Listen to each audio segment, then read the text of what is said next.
Welcome to Game Changer World. John, how have you been lately, man? Lately, it's been wild. Last weekend was amazing, but let me tell you, you're back in the studio and it feels so much better just to have you around. We've had a week off, then with Frank, then another week off. So it's really nice to have you back. Welcome back. I know chat is really happy to see you back here. So yeah, man, I'm feeling good. How you doing tonight so far? Thanks, man. Appreciate it. Yeah, it feels like it's been a long time. As you said, we got a lot to cover tonight, and I have a lot of stuff to say about GCW that haven't been said in a couple months or a couple weeks here. Feels like a couple months. My wife wants me to get it out of my system here, so I am happy to be back. And yeah, big shout out to Frank for filling in when I was gone. Thank you again for all your awesome support. And yeah, you guys had an awesome show last week, and sorry guys, I did forget to upload it. I wasn't here last week, so I totally forgot about it. So tonight's show and last week's show will be uploaded tomorrow night. I promise. Not the GCW promise. We'll give you the 100% Game Changer World promise, which I don't know how that is. Well, I'll start by just saying hello to Clown. Good to see you. Good evening, everyone. Over here to our West Coast correspondent, Screwball. Nice to see you. Yeah, the cookie is back. We did have the haunted house for our Halloween episode. Everyone really loved that, but the cookie is here to stay as far as we know so far. The Crow Fairy Tale. Nice to see you also. Manny, welcome. Good to see you in the chat room tonight. Do not fret. Citizens just got back from Predator Badlands. Oh, ooh. Okay, there's a GCW destination. Anthony, welcome. Hi, Game Changer Wrestling. You guys are awesome and an amazing promotion. Thank you so much. Welcome to Tornillo. Good to see you. Also a cookie fan. Let's see, who else do we have in here? Ishmael, super KJ Orso fan. Good to see you. Big Capadon, also welcome. Reed Harris Cooper, much love to you. We're very happy to be able to spend our evening with you. Prayers out to you and yours around you. Who else do we have in here? RDK 619. That's another new one. Welcome. Good to see you. Craig, welcome. Eddie Davila, welcome. James Noder. Wow, we're really going through it here. Fajita Cologne and Patrick Scroggins. I think we got most everyone here. So welcome. That took a moment, but we love you. You're worth it. We do say we have some of the best chat out there. If you guys want to talk or be part of the conversation we're having right now, please do so all throughout the night. It's great. We have a lot of really supportive, kind people here, and they like to have good conversation. So I'm going to go ahead through my little spiel real quick. We have a big evening planned. So if you can, please like and subscribe. Hit the bell if you want notified when we go live. Super chats are available if you want to donate. Leave a comment. It's free and helps us out. And as always, thank you so much for choosing to spend your time with us. Sit down and relax. You're amongst friends. We're going to go deep into the night, and we do have a lot to cover. So, B, do you think we're ready to just start and dive into the first show and get rolling? Or is there anything you wanted to talk about before we started? You cannot be the first mute of the night with less than 10 minutes in, sir. Absolutely. Yes, I did. Welcome back, motherfucker. I know, right? I don't know if we announced it. Yeah, breaking news right before we hopped on here. Joey Janela versus Jack Evans, first time ever at the UCC. That's going to be very exciting to watch. Hey, you know what? Oh gosh, that actually is going to be a very interesting little matchup right there because, oh my goodness. They're both in the later years, the second half of their careers. I think they're going to do something amazing. And I guess not first time ever. Screwball, just Evans versus Janela happened on Dark. Oh, did it? Yep. Yeah, see, there we go. Screwball already with it. That's why he's our correspondent. Frankie, I couldn't let Santino Morella be the fastest elimination ever. Now I had to do it. Rusty, thanks, guys. I'm all rusty in the chair. Everyone pointed that out fast tonight. All right. East Coast correspondent Frankie's in the house. Are people already riding your ass, B? Yeah, I guess so. Chat is going crazy. Speaking of Joey, we will definitely get to that, Ishmael, later on here. Why Joey is obsessed with KJ. Yes, we will be discussing a whole lot tonight. And in case there are any new listeners, we like to go through the shows and the matches in order. So it'll be Friday show, matches 1 through, I think it was 9, Saturday 1 through 10, Sunday 1 through 9, I believe. So we are going to go through those in chronological order. And if you don't get everything, it's perfectly fine. It'll be on YouTube. And I have been making sure we bookmark everything so you can just hop to where you need to go quickly.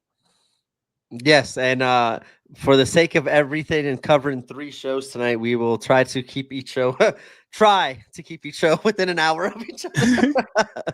But I'm expecting a long one tonight. John Cena in the house. Well, you know what? Since we have John Cena here, I also want to say real quick, happy Veterans Day to everyone out there who has served. I just want to say thank you so much for your service. And yeah, all right. I forgot we have a national holiday going on.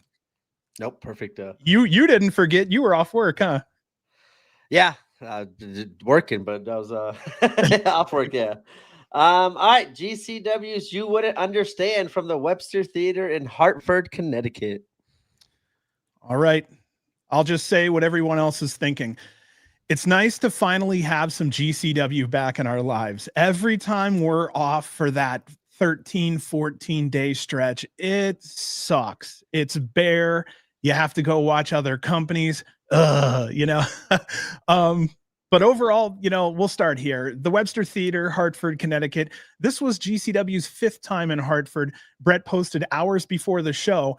We have officially surpassed and blown past the ticket sales from last time. So congratulations to GCW for that. Great job, Hartford, for showing up for the party.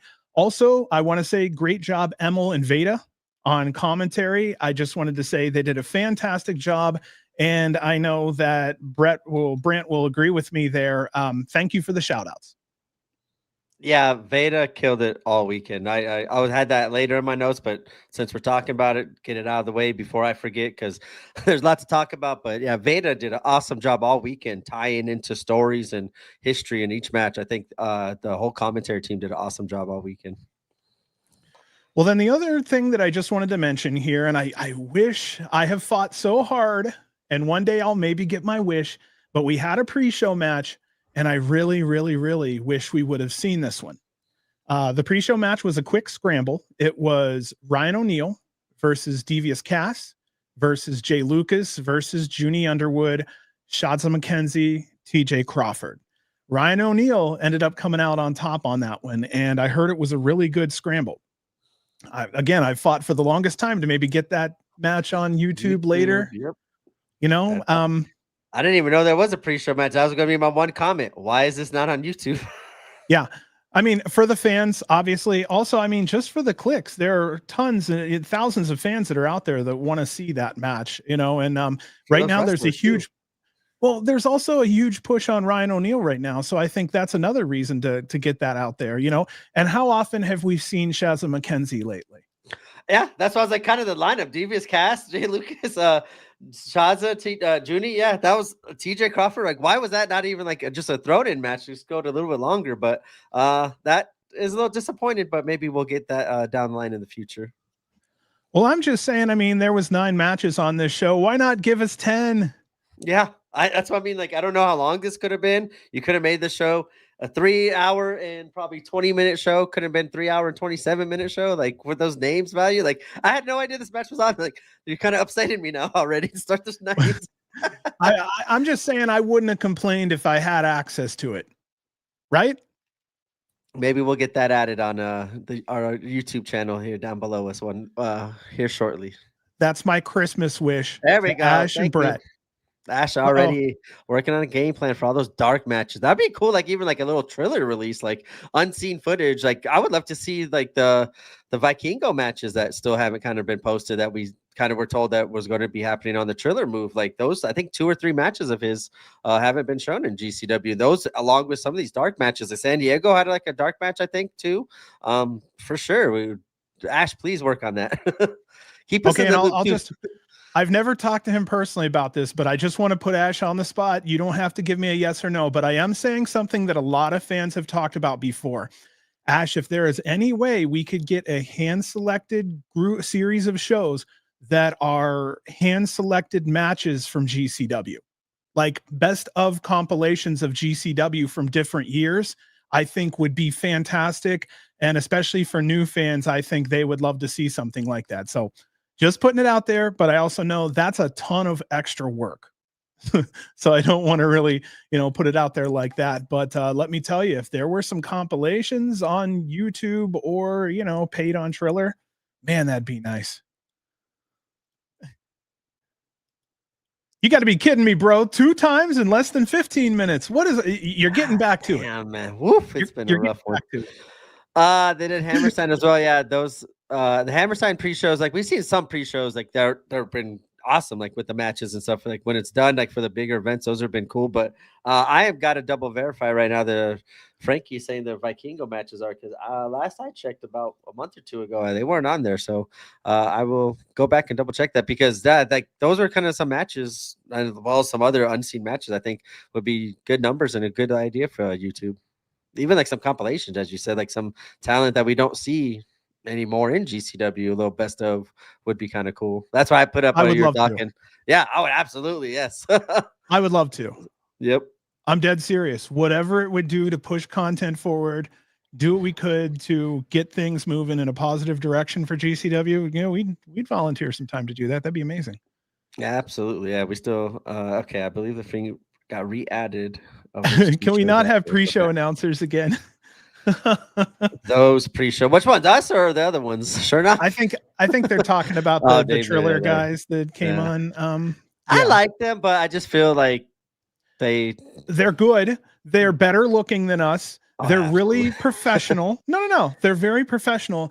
They don't know the company. That's and my they're problem. Not like fans. They could have pushed some storylines so like some viewers to go check in and buy it on stuff by further in the storylines, other than kind of just those videos. Like they played the videos and they kind of just talked about the names and like their history of other companies, but not like what they've done and why it's important for GCW. But as you said, they're bigger names, more professional, and definitely better looking. Yeah. And I mean, that's what it is. You know what I mean? So, and unless that surgery comes through for me, I don't think I'm going very far in that. So that's another one. We have to look into the possibility of that one. And if I'm around that Saturday, because if I'm around that Saturday, I'd like to pitch the possibility of doing a little something so we could push that show. I think it's a fantastic show and it deserves to be pushed. There's a lot of great talent on that show. I love that one. Best of Invisible Man playlist would be perfect. Dude, that, I mean, Jude, pushing a pre-show with Stackhouse versus Beastman, Maki Itoh versus Zeta Steel, Gringo Loco versus Masquerita Dorada. You have a possible classic between BearDozer versus Dreamer and Rhino. There's an Effy championship defense. I'm guessing it's going to happen. Bustah and the Brain's going to have a tag team defense. Unannounced so far, a JCW championship defense. And oh yeah, Cardona and Killer Cross are set to appear on there somewhere. So, I mean, if you ask me, I'd love to push that card if available. We'll look into that. And again, that sounds more like we're having a meeting right now than it is a show, but it's okay. Everybody gets to hear we're on the same page though when it comes to stuff like that. But yeah, I'm really excited about that card, and I really would like to see if I'm available just to try to be part of it in some way, and get Game Changer World involved, man. Yeah, I'm excited though. Just even the announcement that possibly they're working on getting those other unseen matches up there. That's gonna be cool. Okay, so James wrote this.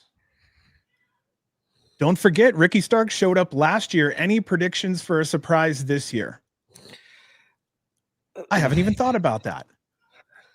I think Cross is the big name. How about that? But that's a return we've already seen. I was just about to say, other than his return, I don't see a big name possibly returning that would, I don't know. Like there's not a name that could possibly, that's popping in my head right now, or a debut even would be kind of cool. But I mean, I don't want to see it if we're not going to see, like we saw Killer Cross. He had that one match, but like, I want more from him. Like I want to see more of him. I don't want to just get those one-offs. And I like Shotzi. At least we got a whole weekend of Shotzi here. Like I want to see more of Killer Cross, and maybe this will start leading into with him and Cardona. We'll see more of them. Everybody's meeting up for the Ultraman. Oh man. Mason versus Koga at Dream On. I mean, it's a big show, yes, but I don't see it playing out of how it should. Maybe as a little teaser. I mean, Yeah. we've kind of seen a lot of that lately. I wouldn't waste that match as a teaser there. I don't know. I don't know much about AEW, the universe of AEW, so I'm not really up on whose contracts are starting to be, you know, or whose contract is looser than another's to work with GCW in any way. There's one name that we've seen and we were kind of promised future dates from and never got it, but he's kind of in limbo with those two companies right now. Andrade's kind of like he left AEW or left WWE thinking he could show up on AEW, came back, attacked Kenny Omega, and oh no, you can't wrestle yet. So like he's kind of in limbo. I don't know if I think he showed up in Mexico, so maybe he's allowed to show up in Indies. And I mean, that would be kind of a cool way to keep him busy, get him some money, and keep his name out there and kind of showcase maybe a different side of him and promote him a little bit more and elevate him before he does return to AEW. I think that would be a cool one, but I don't know. There we go. Can't work in the States, so I'll shut up. No. That's let's see. I'm sure BearDozer versus Team ECW will have weapons, at least to the extent the mall will allow, and that's because James was just asking any chance we have a match with weapons. Yeah, I don't see any glass coming out, but I do see some blunt, trauma kind of weapons being used. Hey, let me tell you, I don't know if that's a huge name, but let me tell you. At Dream On, no, but NGI, yes. Yes, that's a name that's a name that's been on our tongues for about a year or so now. And we just see him on the horizon at GCW at some point down the road if we get our wishes. Alexandrov is another one that I'd like to see over there if I get a chance. I don't know. We'll see. Like I said, I'm a deathmatch fan, and those are two for sure. I want to see that just to see someone coming down the escalators, like some big, I don't know, just for the namesake of it, like something big should be like that. I'm okay. Whatever. Is this a pretzel weapon? All the hard questions. Weapons. All that we got definitions of weapons this weekend. Would love to see Lee Moriarty back on GCW. Agree with that. He really adds wrestling to the card. Yeah, I'm glad every time we get to see him in JCW, that we got as his manager. I didn't know that, but that's pretty cool because I'm a huge Lee Moriarty fan.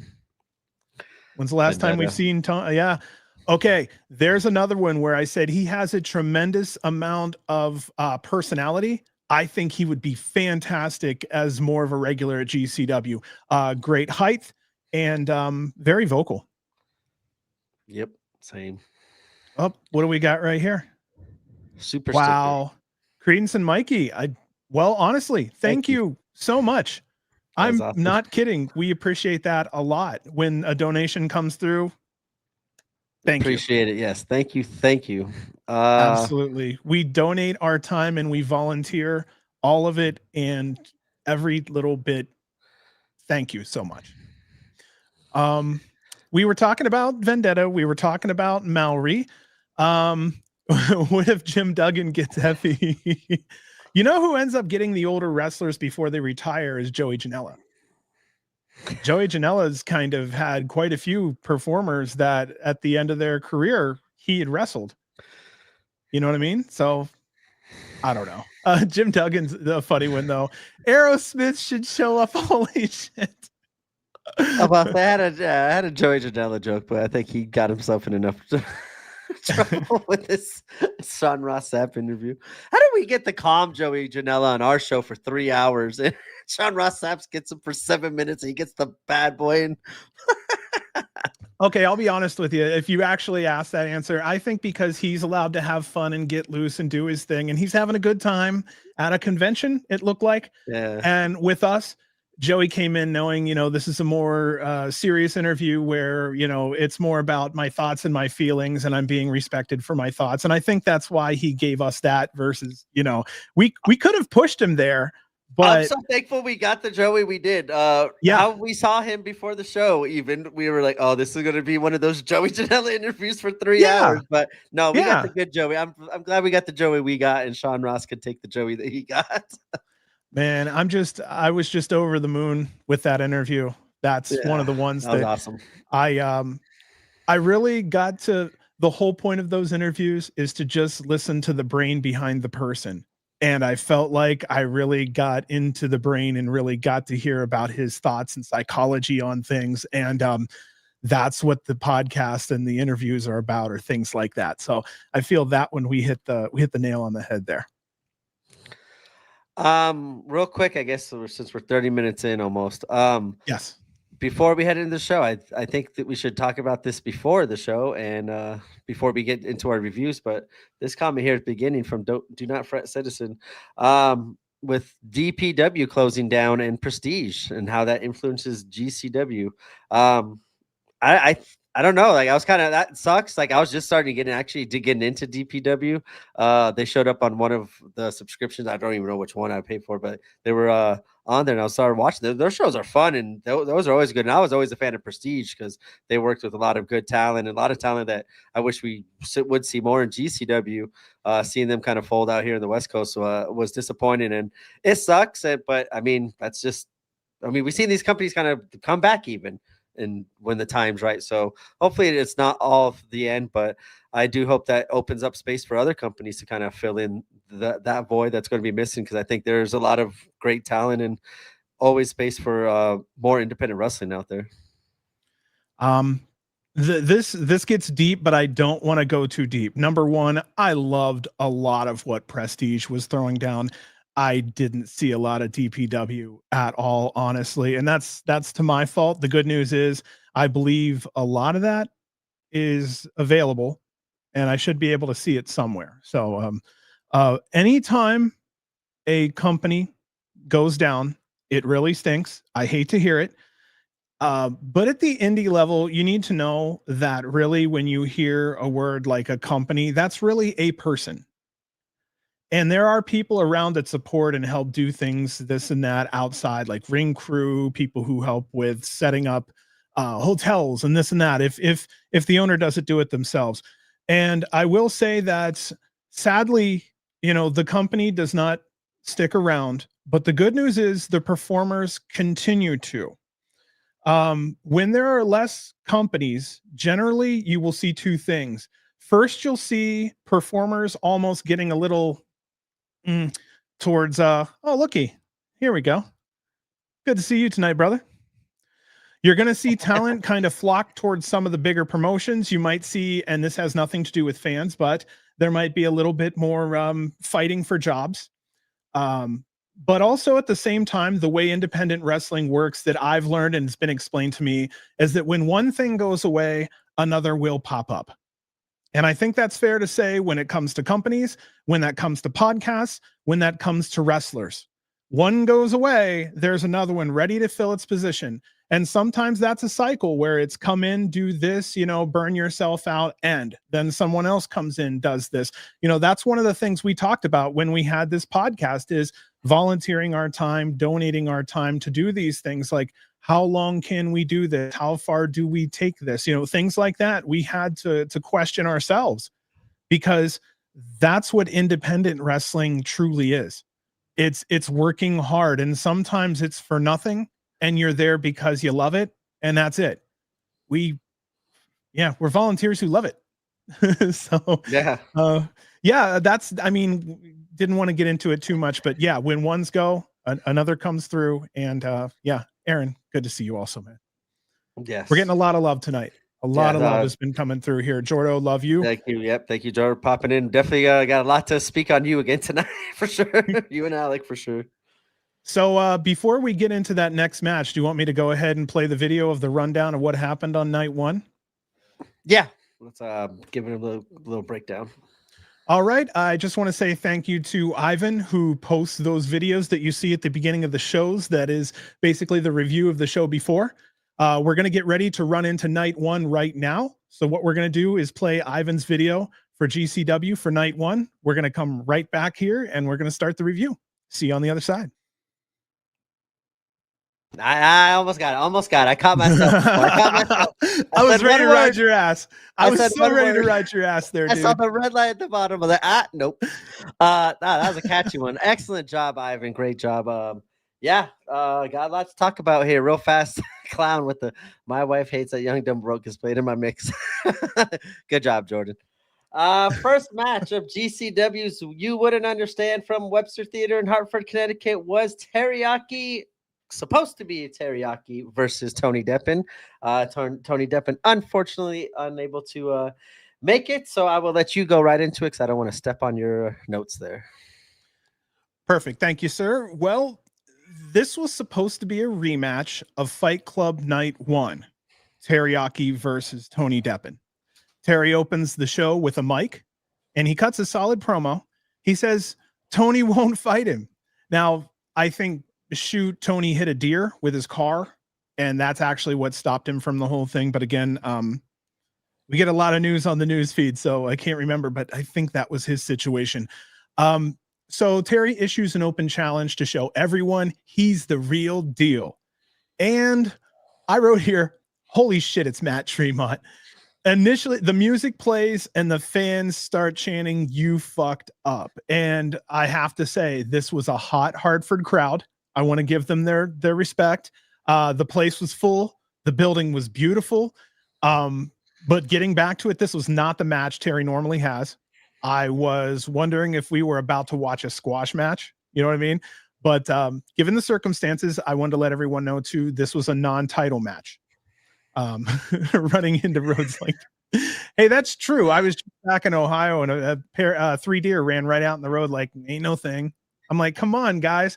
I think they actually have competitions. They're like, watch me do this. I don't know. So Terry decided to attack first for tactical reasons. Matt doesn't make it to the ring before Terry flips on top of him. Referee Dan Perch signals to ring the bell, and we have a match. Terry talks shit into the camera, and Tremont kisses him with a steel chair upside the head. Most have seen the gif so far. But then it's Matt's turn. He's whipping Terry into several rows of chairs. Things look bleak early, but the crowd had Teriyaki's back. More high-flying offense sent Tremont into the seats. Terry started throwing in chairs and doors. That was his own stupidity, given how adept Tremont is with weapons. Tremont flat throws a chair into Terry's head, and it makes a huge clunk sound, and then Terry is down. Fans erupt. Tremont gives a decent amount of wrestling in this match. They also had a sit-down fist fight that ended in Terry getting dropped headfirst onto Matt's chair. Bulldozer chants were all over the place. Our winner here was Matt Tremont. Holy crap, B, what is going on? It's like I'm the teacher and you're the kid busting up. What's going on over there? I can't. And then we got Reed up here holding up a sign. But I could get hit that deer. I could hit that car and do a 780. Tony got like the Jeff Hardy of deers coming at him. Oh my god. Oh my god, sorry, man. That comment was the comment of the night. That was hysterical. I just saw the deer just jumping out like Jeff Hardy. Like sorry, didn't mean to ruin your. No, you're good. So what were you thinking on this match with Teriyaki versus Tremont? Once again, I was really looking forward to Teriyaki, as you said, versus Tony Deppen.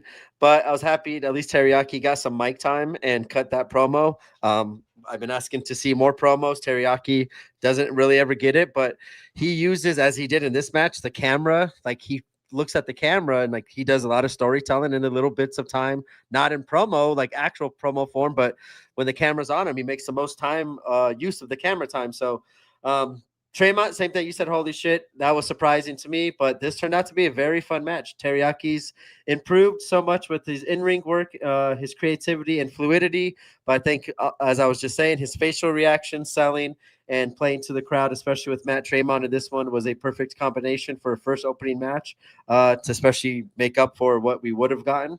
And I thought this was a great, opening match saver with Tremont coming in and filling in for Tony Deppen. I enjoyed it. And as someone said earlier, Teriyaki, all-star of the weekend, he's so versatile. And yeah, I'm like, we've been saying this since day one of Teriyaki. We want to see more of him, and this is why. And he is killing it. And I think he was one of the, like, he was kind of like how Man Like DeReese was a couple weekends ago in that West Coast loop. Teriyaki was definitely MVP and shined and excelled in this Northeast loop. Here's something right here James put up. He said, I need a 6-man AR Fox School, Teriyaki, Danger, Jay Lucas versus Jordo, Alec, and Marcus. That sounds like I think we might even had something like that already in JCW. That sounds like a JCW main event written all over it, you know? I'll tell you what, for the sake of me, it sounds like a GCW banger for sure. You know? I'll tell you what, though, you're right. 2 to 3 years ago, well, except for Danger, 2 to 3 years ago, that match would have definitely been on JCW. You know what I mean? That's definitely one of those Sunday morning matches that are just like sneak bangers. Yeah, definitely need some more AR Fox for sure. I want to hit read here for a second. Deppin tweets that he wants Ryan after teriyaki. That just absolutely makes perfect sense. And like this is like what we kind of talked about after our interview with Tony Deppin. Like, I think he's still I kind of right here could go with you, Reed. I don't know. Like, I kind of feel maybe he is now talking more like he's not retiring as much as he was maybe before our interview or even around that time because of Cannonball. I think maybe some time settled in. He sees his value. Like, I think he has a lot of value in wrestling still to do matches like with the Maki Itoh to get over, with the teriyaki to put these younger characters over. Like, I know it's a shit role, but I mean, it's a great hand for him. He does a good job, but he also excels at it. Like, what he did, he turned like that chicken shit kind of character and role in Ring of Honor into like a Ring of Honor television championship. So I don't see like why he still can't be doing something like that in JCW, even filling in if JCW has like some sort of mid-card title. I think he fits like very good into building and like these next generation of stars, but also getting his character over with them to still be around. So I wouldn't be surprised, Reed, if he doesn't keep on going after this and maybe just lets the Cannonball stuff kind of settle and he got his mind right, maybe. Well, this is where Screwball jumped in. He said he never really said it was a flat out retirement, more of a scale back. So here's the thing. I have to back Screwball on this one. So I went online and said, yeah, Tony's retiring. And he actually got back to me and said, listen, I'm not retiring. I'm just stepping away from the ring. And I went, oh, my bad. That's the first time I've actually had a performer actually get a hold of me real quick and be like, no, this.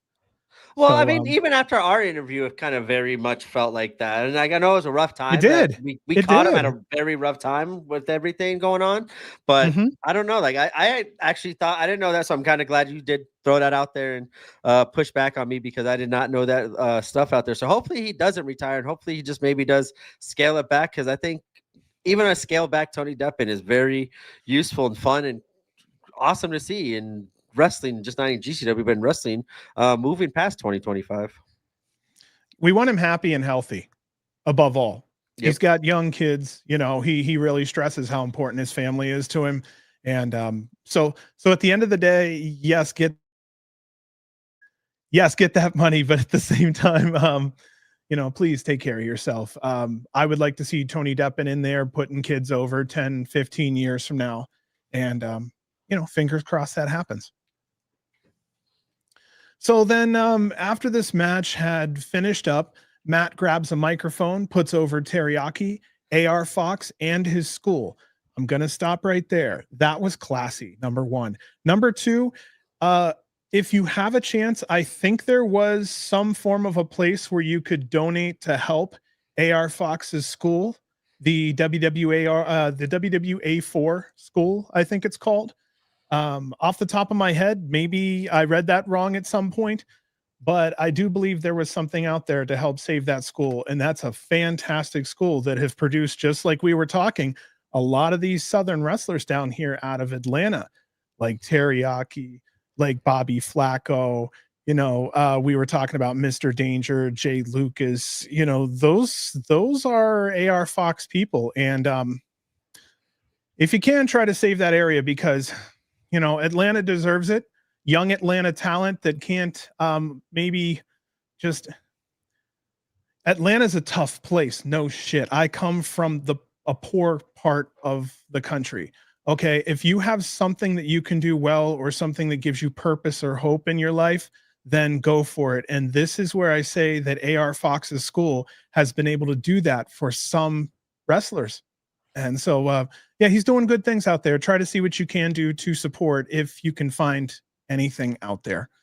But yeah, Matt put over Teriyaki, the school, in a time where fans say most of the stars have been plucked from the indies.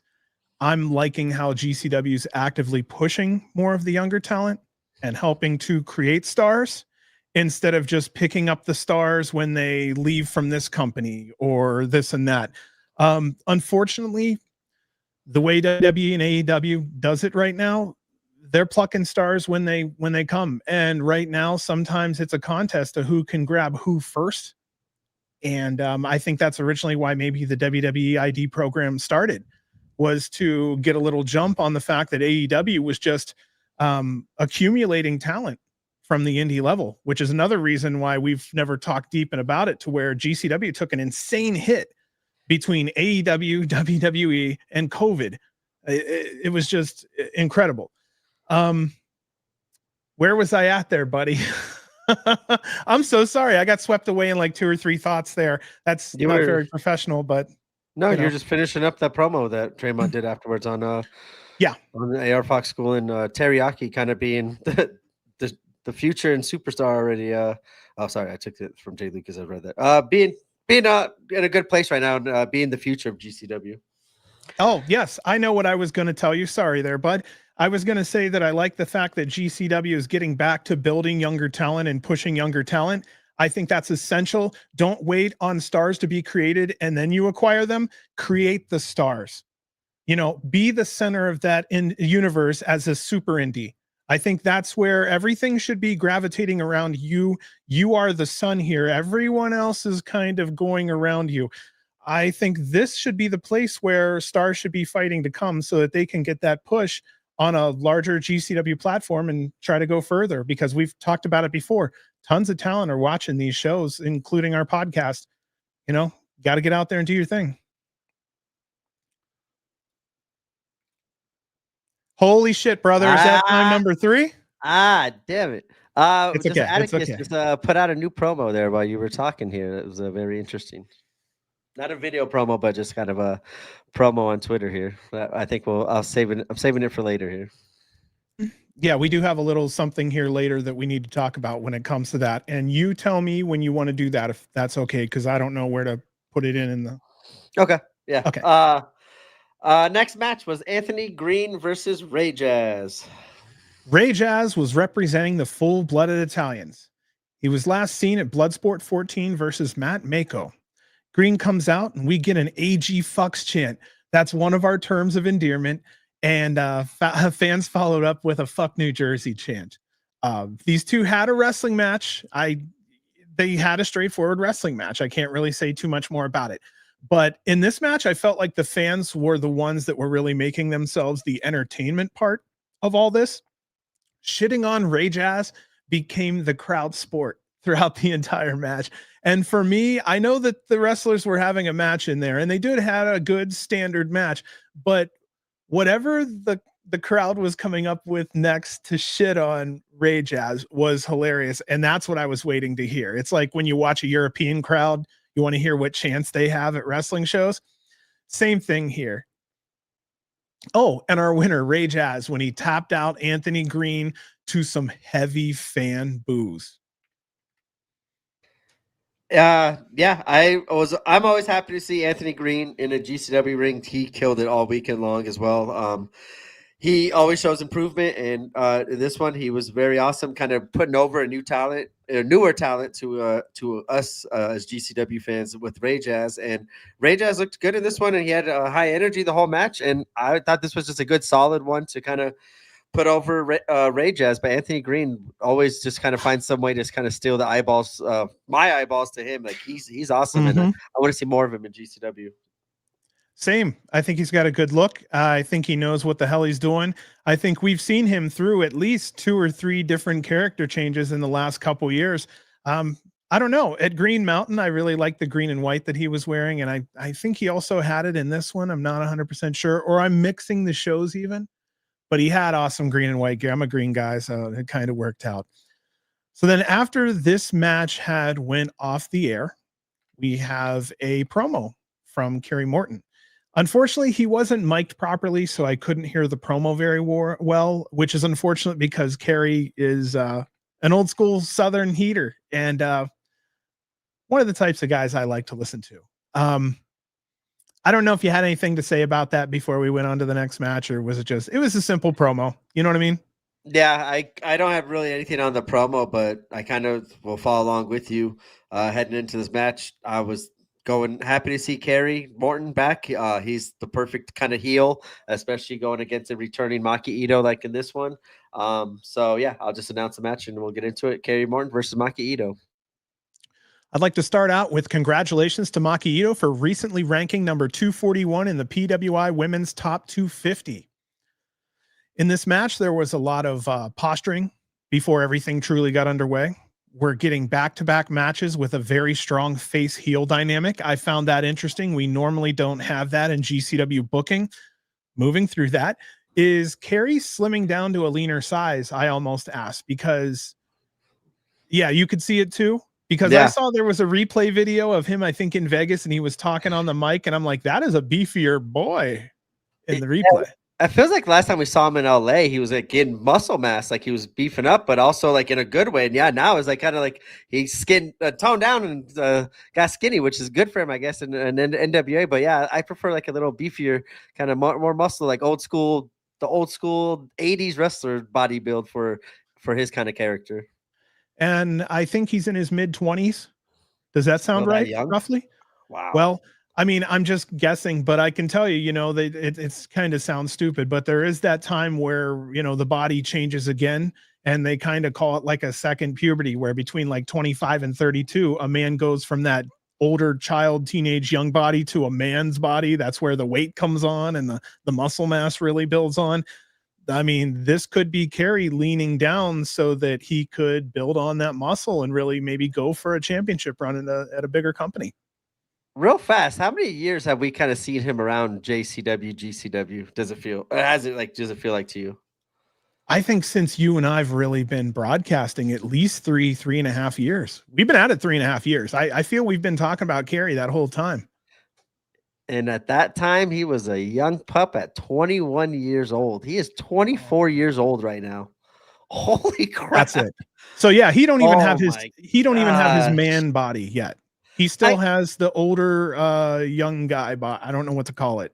I feel like he's so mature as a wrestler. Like, I'm not putting this on like any physical looks or age, like aging him. Like, I feel like he was like 30, like moves like a 30-year. His wrestling knowledge, maybe just growing up around Ricky Morton, but man, 21 years old, he was that good at 21, like, and he's still 24 at this age and it's still improving. Yeah, that to me is like the stat of the night, because I would have maybe thought push like right at 30, maybe he's just in his prime, but he's not even, as you're saying, he's not even close to his like physical prime or like wrestling prime, and he's that good and improving. Yeah, this is going to be a fun career trajectory to watch, man.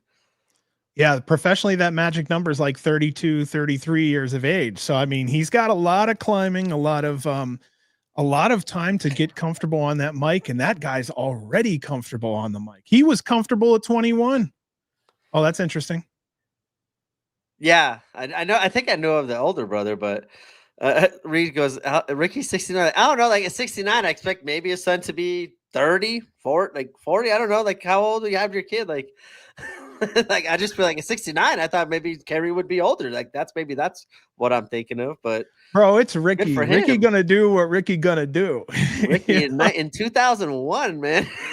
Hey, Ricky's gonna do it, man. Hey, I actually, he would be 45 that day. Actually, my dad was older. No kidding. I think we talked about this before. When I was born, he was 42.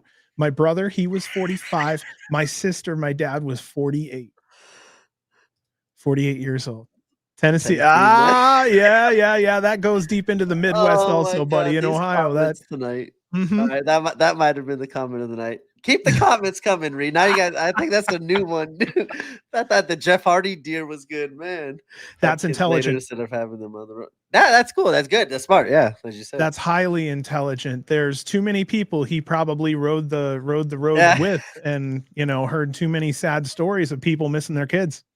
Yeah, AC crowd rejected him from the get-go, and they still reject him now in a good way. He's earned their respect, but yeah, from that day on, 21 years old, that's crazy.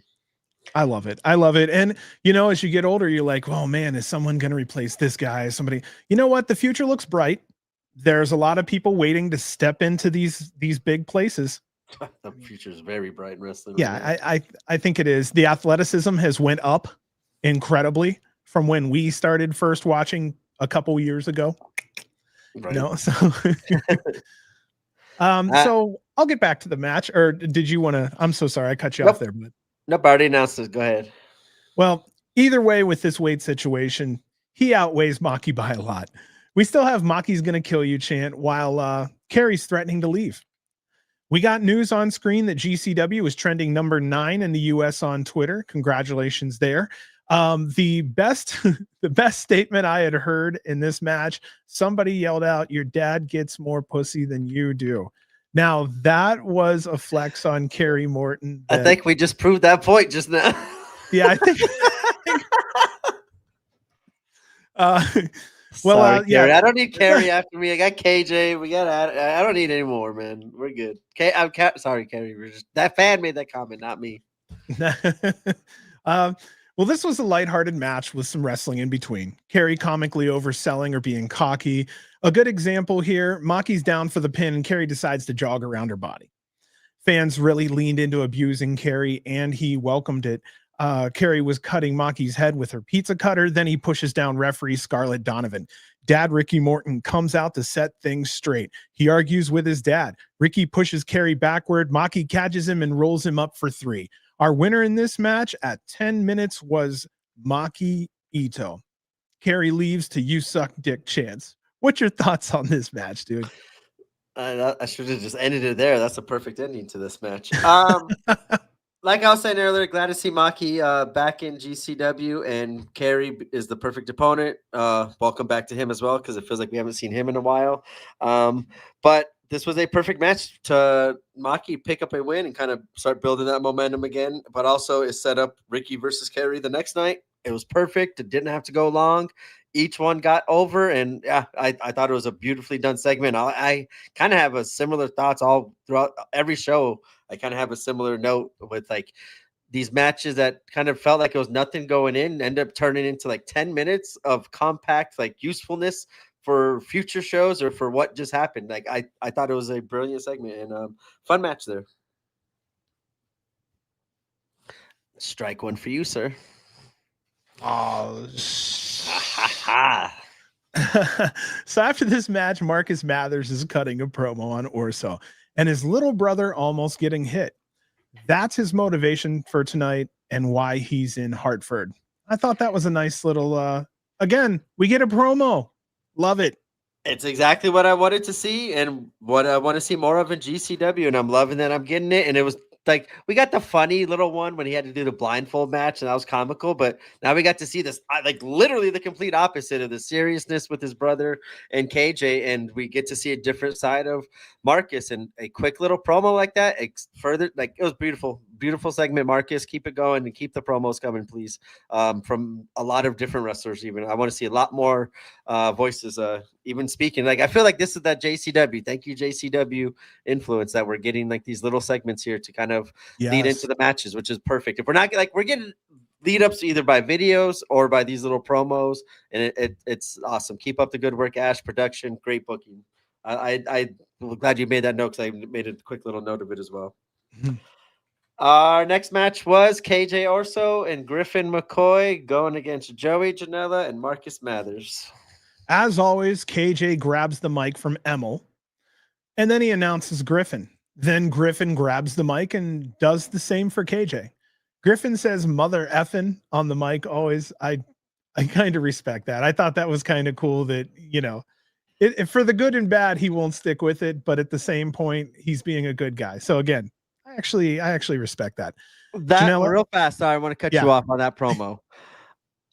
That promo and introduction by KJ and fucking McCoy I wanted to punch the screen. Like, I've never been so mad watching a GCW, a wrestling promo in my life.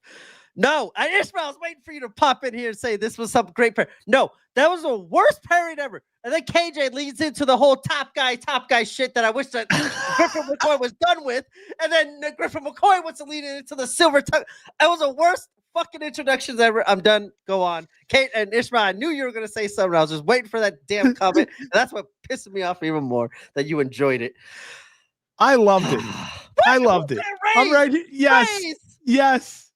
I loved it. You got two people that the fans can't stand, and you 1-2 punch them together. You 1-2 punch them. And here's what's cool. As a tag team, while one's in the ring being a dick, the one on the apron on the outside can still talk shit and rile up the fan. Like, I actually see the 1-2 punch as, yeah, let the hate flow through you. I'm so sorry.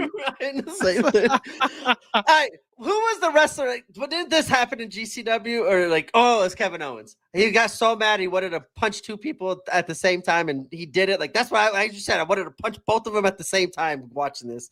It was the worst introduction ever. That little fucking KJ. There it is. Being Emil. It's confirmed. Book it. Book it. Book it, Brett. I'm getting the doctor. I'm getting the doctors. I'm getting the training in. Let's go. I got the Rocky video coming in next training. Let's go, Emil. No, that was the worst. I'm sorry. Ishmael loves you, B. Let me tell you, you two need a singles match. I love it, dude. I love it. All right, go ahead. Sorry, I just had to get that off my chest. Janela and Mathers came out and they went straight to business. Again, a solid, straightforward wrestling match that told a good story. There was a "This is awesome" chant. That was, I believe, our first one of the night. They put together some fantastic team moves, which was really appreciated given the fact that both teams are very new to each other. There were a couple exciting false finishes here, but our winner overall, KJ Orso and Griffin McCoy, when Griffin helped KJ win the pin by helping him hold the ropes like the bad guys they are. This team is evil. It's good you took a breath there, my brother. Do you have anything to drink? Take I thought I was muted that time. Oh, shit. I said they were evil. Yeah, this is how you get enough. My friend, this is how you get threatened by wrestlers right here. This is how you get wrestlers at your front door in the middle of the night. Thank goodness I'm not going to the next UCC. So, oh yeah, Manny, we gotta save that for my backyard collective weekend. Joey Janela spring break or cluster. Hey, is Screwball in here still, buddy? You in here, Screwball? All right, while we're finding Screwball, go ahead. Sorry. I was just going to say, I'll let everybody know if they didn't already, we're going to be at the UCC for the pre-show on December 6th. So I don't know if it'll be an hour and a half, 2 hours, whatever, but we're going to do it. Sorry, KJ ain't going to have a partner because McCoy ain't going to be able to wrestle when he's got the green ring around his wrist going. And no, it ain't going to happen. We're not having that match. Well, Screwball, since Screwball's in here, I just wanted to let him know and let everybody know we weren't able to have him on the last pre-show. So I just wanted to let everyone know B will be busy on that December. I'm going to miss you, dude. But Screwball will be there. So we will have Screwball over there with me co-hosting. It's going to be a blast. Why do you think I'm trying to rile up KJ and sorry, I almost said Top Guy. God damn it, KJ. I'm almost going to say Top Guy McCoy. I finally got rid of saying that.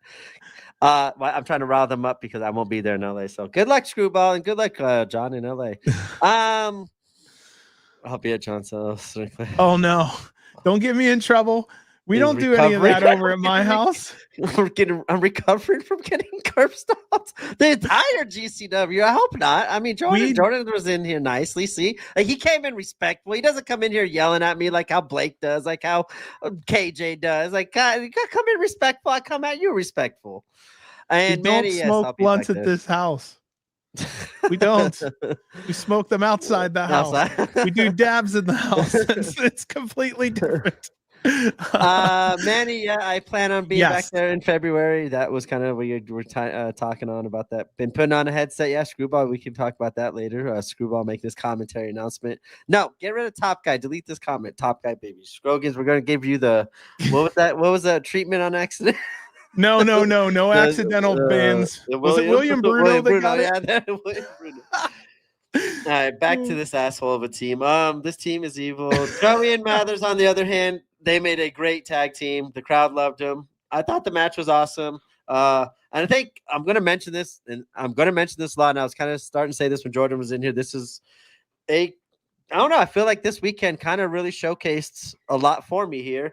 And I think it makes a great case for a tag team tournament or a wild card tag team tournament for crazy team setups, and maybe not even crazy team setups, but something for like a KJ and McCoy here.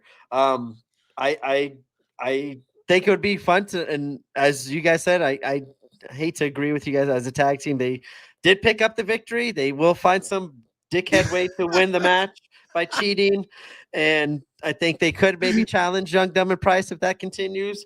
But yeah, I think the tag weekend, all weekend long, the tag scene really shined, and the new team shined, and I have a note later, but I kind of want to. We talked about bringing back the Acid Cup, turning the Acid Cup into a tag team cup at this point for collective weekend and run. Yeah, we've begged for that before, have we not? Yeah, and I just a regular tag tournament or even the Acid Cup. But at this point, I would throw both and combine them here, and I think that'd be cool for Jordan to kind of be a part of, and Alec to be a part of as well. Yeah, KJ and McCoy though winning, that was awful. Sorry, I'm done. Done with this. Oh man, put away the gun, shooter. You're gonna be okay. That was the worst, man. All right, next match. Finally, Danhausen versus Priscilla Kelly. Same thing, short but entertaining. Danhausen made Priscilla eat teeth and kicked her senseless. I also want to say the same thing. Congratulations to Priscilla Kelly on ranking number 148 in the PWI Women's Top 250. I also want to say curses were thrown and we had double wet willies. Again, I'm keeping this one short because this match was short but entertaining. Our winner in this one was Danhausen. Any thoughts on this one? The backseat cup. Here we go, real fast. I want to go. Good. Jordan says, "Good idea. Makes sense since he was mainly a tag wrestler. I am the last Acid Cup winner. Currently, that's kind of where I was leading into, Jordan there. But Screwball, that's a good one too. Backseat Cup, maybe in place. But I like the Acid Cup. The Acid Cup just seems. Acid Cup was where we wanted to be, because he could do it as singles or as a tag. So like that's why I kind of like the versatility of it. And yeah, thank you, Jordan, for that. Because I really think you guys shine as a tag team, and we're going to talk about it multiple times later. So, but I'm going to try not to repeat myself as much then. But I think the tag division, when you guys need good challengers, and I think a tournament would be a good way to determine that between good established teams, some wildcard teams, and these nice young up and coming tag teams. Okay, Jordo, help me out here. We're going to bookend this with Brett. All the talent will be in Las Vegas in April. A great place for an Acid Cup that I think would be in Las Vegas. The venue's there, the talent's there. There's no one to fly in. There's no one to house that isn't already housed. I think that would be a perfect place. Otherwise, the other thing I'm still fighting for is Tremont's Planet Death. Well, see, you stole my notes there because that's where my Acid Cup was happening. We're on the same brain. I would kind of start happening like after the New Year's. I would start like maybe even now.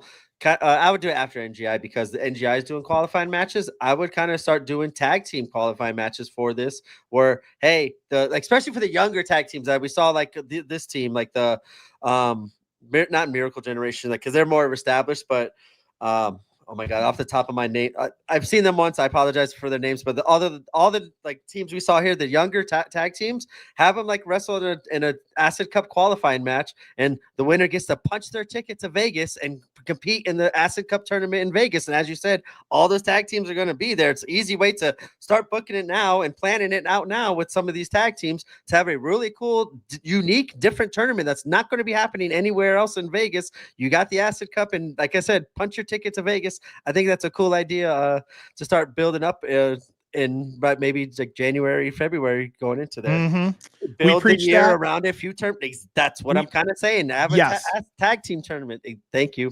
We preach this. We preach this about the NGI. We talk about everything should be qualifying. Anyone going into any type of a tournament should be someone who earned it, or they have to be winners, I think. But yeah, it's old school, but I think it's the only way to be. I'm really a huge fan on qualifiers. And also that stretches the story out for months, number one. So that kind of gives us something there. And then the storyline also, it makes the tournament a little more important. And it's so unique. Yeah, there we go. J-Cup, NGI, TOS, and add a fourth one, tag team. Like, I agree. Tag team qualifiers. Yeah. But like, I think too, like with the Vegas, with the whole, I forgot where I was going to actually go there, to be honest with you. Acid Cup? LA or Las Vegas? What were you thinking? Yeah, like a kind of like a tag league kind of tournament would be kind of cool if we could book these people. But like qualifying matches makes it perfect. Is like, as you said, it makes each match mean something. And I think with the tag teams that we've been seeing as of late, and all the the crazy new ones that we've seen, like Bulldozer, Vandal 48, like there's a lot of teams that could easily fill in a lot of brackets to play this out, as you said, to culminate for. Oh, that's what I was gonna say. A unique, it's like GCW, we offer spring break. Like that's the clusterfuck. That's the unique experience. Unique wrestling. You're not going to get anywhere else at what WrestleMania weekend. Like you're not going to see a tag tournament with the up and coming tag teams and the independent wrestling. Like I have notes of these. I said it before. Like I feel like Jordan and Alec are becoming like kind of like the current generation Young Bucks, or having that kind of run by building newer talent, but having 5-star crazy matches and all over the country, and hopefully they start going around the world here. And I feel like they could start building up that scene, and be a good time to do that with all these new names climbing up their tails right now. And again, we're trying to build stars. What a better way than to reach out? And right now, the tag division, I feel like, yes, we need to bring in more tags for Bustah and Brain, just to lay into them, and again, all this young talent. This weekend, what were we talking about? We were talking about Muscle Museum. We were talking about the Lost Boys. Starstruck. There we go. Yeah. Yeah, fantastic. Fantastic talents that we have barely seen or not seen at all, that we could see if GCW finds himself back in the Northeast. Would be great talents to call back up, bring back in, and run it back again.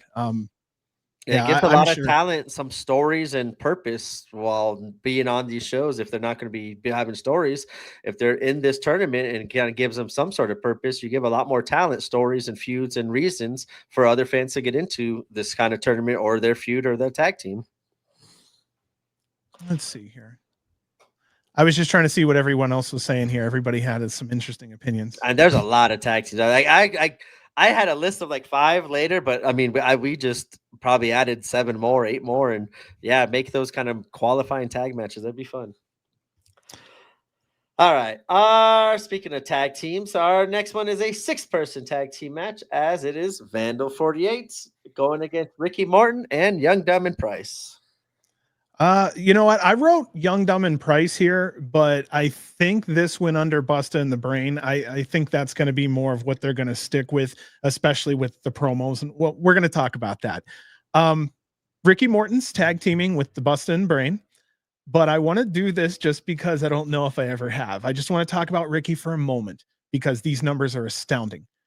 Ricky Morton's a 77-time champion, with his longest title reign being the 3XW tag team champion with his son, Kerry Morton, for 929 days. He's 69 years old, from Nashville, Tennessee, 48 years in ring experience, promoter, manager, trainer, tag, and singles wrestler, technician, high flyer, sells like no other. And this weekend, Ricky had number 17, 18, 19, and 20 matches for GCW. Also, in his career, he's performed 3,473 matches. So I've never had a chance to go down Ricky's numbers before, but I just wanted to spit them out there.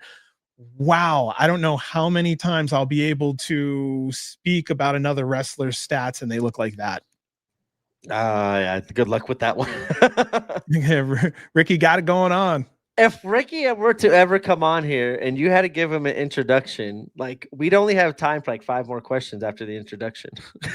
I'm gonna tell the truth. I'm gonna tell the truth because I actually thought about this.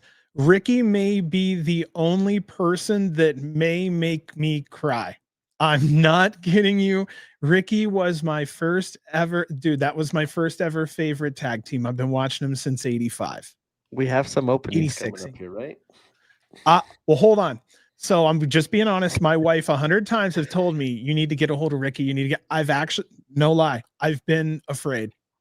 I'm afraid to get a hold of him.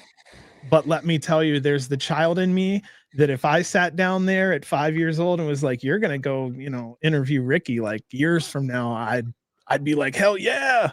That's going to be like an in-person one we do WrestleMania weekend. Well, it's just at this point now, I I don't really mark out unless it's going to be someone huge to me or someone who's been huge. You know what I mean? I'm not pissing my pants over anybody anymore. And that's one though that he actually does give me a little, man, that's Ricky motherfucking Morton. That's the top of the food chain. I mean, come on. WWE Hall of Famer. How are you going to go wrong there? No. But that's one down the road that I would love to have him. And there's a couple others that are old timers that have been at GCW I'd like to have at some point, but we just haven't pulled that trigger yet. All right. Well, back into this match here. Atticus has a fun exchange where he's telling Jordan he's better than Alec and Ricky and wants Oliver to join Vandal 48. Thought that was a nice little touch, trying to get into his head there. Keeping it simple. An exciting match filled with a lot of team moves, intelligent execution. Hopefully Napier appreciates he's in the ring with the WWE legend. It is fun when Bustah and the Brain get rolling on all their team moves. Charles Mason shows up with Slade. They start to attack Vandal 48, then attack Bustah and the Brain. Everyone fights into the crowd. It's exciting, but eventually they fight to the back, minus Atticus and Ricky, who are still in the ring. Kerry Morton then comes out and crotches his own dad. Kogar hits the brain hemorrhage for the win. Our winners here, Vandal 48. Now, I'm going to stop right there. I was going to hold this conversation for just a little bit later, but since we have Jordan in here, I'm going to try to talk about this right now. The promos, that is fantastic. The fact that there is all this old school energy being pumped into these promos is fantastic. It's an excellent growth of character, and it's really fun because people have something to bite into. The reason why I also say it's old school is not because of the yelling and the getting hype and everything, but if you watch the old promos as an adult, you can kind of chuckle sometimes where they're serious about what they're saying, and they make you do that. I was dying at that. He's a bad person. He steals. He does this. Yeah. And Alec Price is losing his shit. Yeah. So, I mean, yeah, this was a conversation I was actually going to have later, but I wanted to say that was a great step forward. Number two, the gear looks fantastic, dude. I love the gear. You look more like a team. I like the fact that you have the music situation down and everything. And then I just want to say the team moves have also shown a great amount of solidarity between the both of you. And I think that's also helped to show that that team is a solid contender. It's not just two singles guys that are badasses on their own. It's really a solid team that believe in each other and they have a common goal. And because you've done those promos, honestly, that's you've told us, hey, we have a goal. Here it is. And I actually like that that's there. And we'd ask for promos. We'd ask for team moves. We'd ask for all this stuff. And now you're a much better looking and more complete team than we've seen in the last couple months. And I'm seeing that show over show, month over month, we've seen the improvement and you look more mature. And I just wanted to put that out there since you're actually in here right now. And he kind of just confirmed a lot of the stuff that we were saying earlier about the JCW influence of the promos coming into effect. And yeah, they've been pushing. We've been seeing it more on GCW. So yeah, thank you, because that's something we have very much appreciated with our time with JCW. Well, it's true because, and Jordo, you kind of know this. You might as well practice now because at the higher levels, it's mandatory.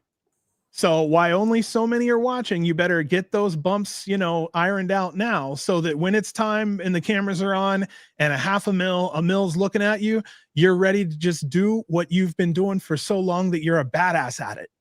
And that's really what we're looking for. We want to see, I mean, the whole point of this is to see people go further. We know that promos are mandatory, so we try to push those. Also, we know that if you want fans at the indie level to get excited, I know it takes a little while sometimes. A good story can really go far. And the fact that you guys have a common goal, you reinforce it every week, that's fantastic. That's actually what we're looking for. And GCW fans love to get behind people. And when there's a common goal or something there, I mean, that puts the fans behind you even further. So enough kissing butt. I just wanted to say, though, that's my honest feeling since he's here and we have a minute. I was about to say, I might twist that little needle here. Someone kind of brought up something that makes me bring up a good point. So real fast, my notes here, I have same thing. I enjoyed the Atticus promo that he kind of did online leading into this match, recalling his history with Jordan. Him kind of reaching out to Jordan for the handshake and kind of saying, you want to join Fandom 48, and kind of that history that he was kind of talking about in that Twitter video makes me wonder if that's starting to maybe start planting the seeds of Jordan and Alec and possibly Cole Radrick when he's able to return, and how that works into someone. I'm just saying. No, this is a beautiful vacation. B. Don't ruin it yet. Don't ruin it yet. There's so much here. No. There's so much here. GCW champions last a while. Let's let these guys. Don't you dare tell me that we're leaving the beach yet, B. I don't know. Like Atticus is very convincing of what he's saying. Like he's not telling any lies on any of these promos here as of late. And yeah, I don't know. Here we go. The one that is the number one thing that's been important to us is not doing the Twitter promos. It's very, very important that the live audience sees them. Thank you. Me and Alec are really locked in on. Yes. Yeah. Yes. We appreciate that. And here we go. Go ahead. Go. I don't want to. I was just saying. I like that Jordo's basically saying that they like to keep some of the promos for the show because that makes people want to tune in. And it's an incentive to tune in. Yep. No, I like it too. Like I like the Twitter ones throughout the week just because it gets fans like me interested and hyped and excited to talk about, obviously, on the podcast throughout the week. But that's where I was kind of leading into. Atticus is kind of. He started the shit with Fuego. He's kind of, I don't know. Atticus is a little shit stir, so I don't know. Like that was a good little hint of what to keep an eye on with Jordan here. But Vandal 48 looks so intimidating with the hoodies and the faces on them. I love them. They have such a great look, and as MLJ said, the hoodies just further that point. Yeah, the music hits like they grab everyone's attention just by the moment they walk out. And I thought this match was fun, but then with Mason and Slade coming out causing mayhem with both teams, actually, as here we go, Ishmael was saying, they kind of started shit with both teams, not just one team. Like Slade and Mason went to too. So I thought that was a good point because that's what I wrote in my notes here as well. Like the one thing I've been kind of asking for Jordan and Alex run here is more stories. I think they've been missing stories, and I think these two tag teams, even though they're kind of going at it, they could kind of find themselves in the tag scene if they kind of want to find themselves and push their way into it, like how they seem to have in this one. But the ending, the chaos, and Kerry coming out, like all the stories in it, I love that shit. Like that was a segment for me. Like that just reminds me of like a couple months ago when we had like all these people like, I love that. I want the old WCW endings of just running and like, that's why that person ran in. And that's why this person, I loved it. I fucking loved it. And I want to see more of it. And it was awesome. And that just, I had two thoughts, big takeaways for me in this match was Jordan possibly joining Atticus, or maybe Atticus starting to poison Jordan to turn on to, Alec and a possible returning Cole here soon. And Cole will be a while. Yeah. It'll still be a while. It'll be next year, unfortunately. And real fast too, but now where does Mason and Slade kind of fit in these tag titles? So there's so much going on in a good way. It's so much nicer to have like stories to bite on and talk about instead of, hey, nice twisting this, nice jumping that. Yep. Twist his. All right. Next match. Effy versus Shotzi. Effy defending the GCW world title belt. And straight from the top here, congrats Shotzi on recently ranking number 178 in the PWI Women's Top 250.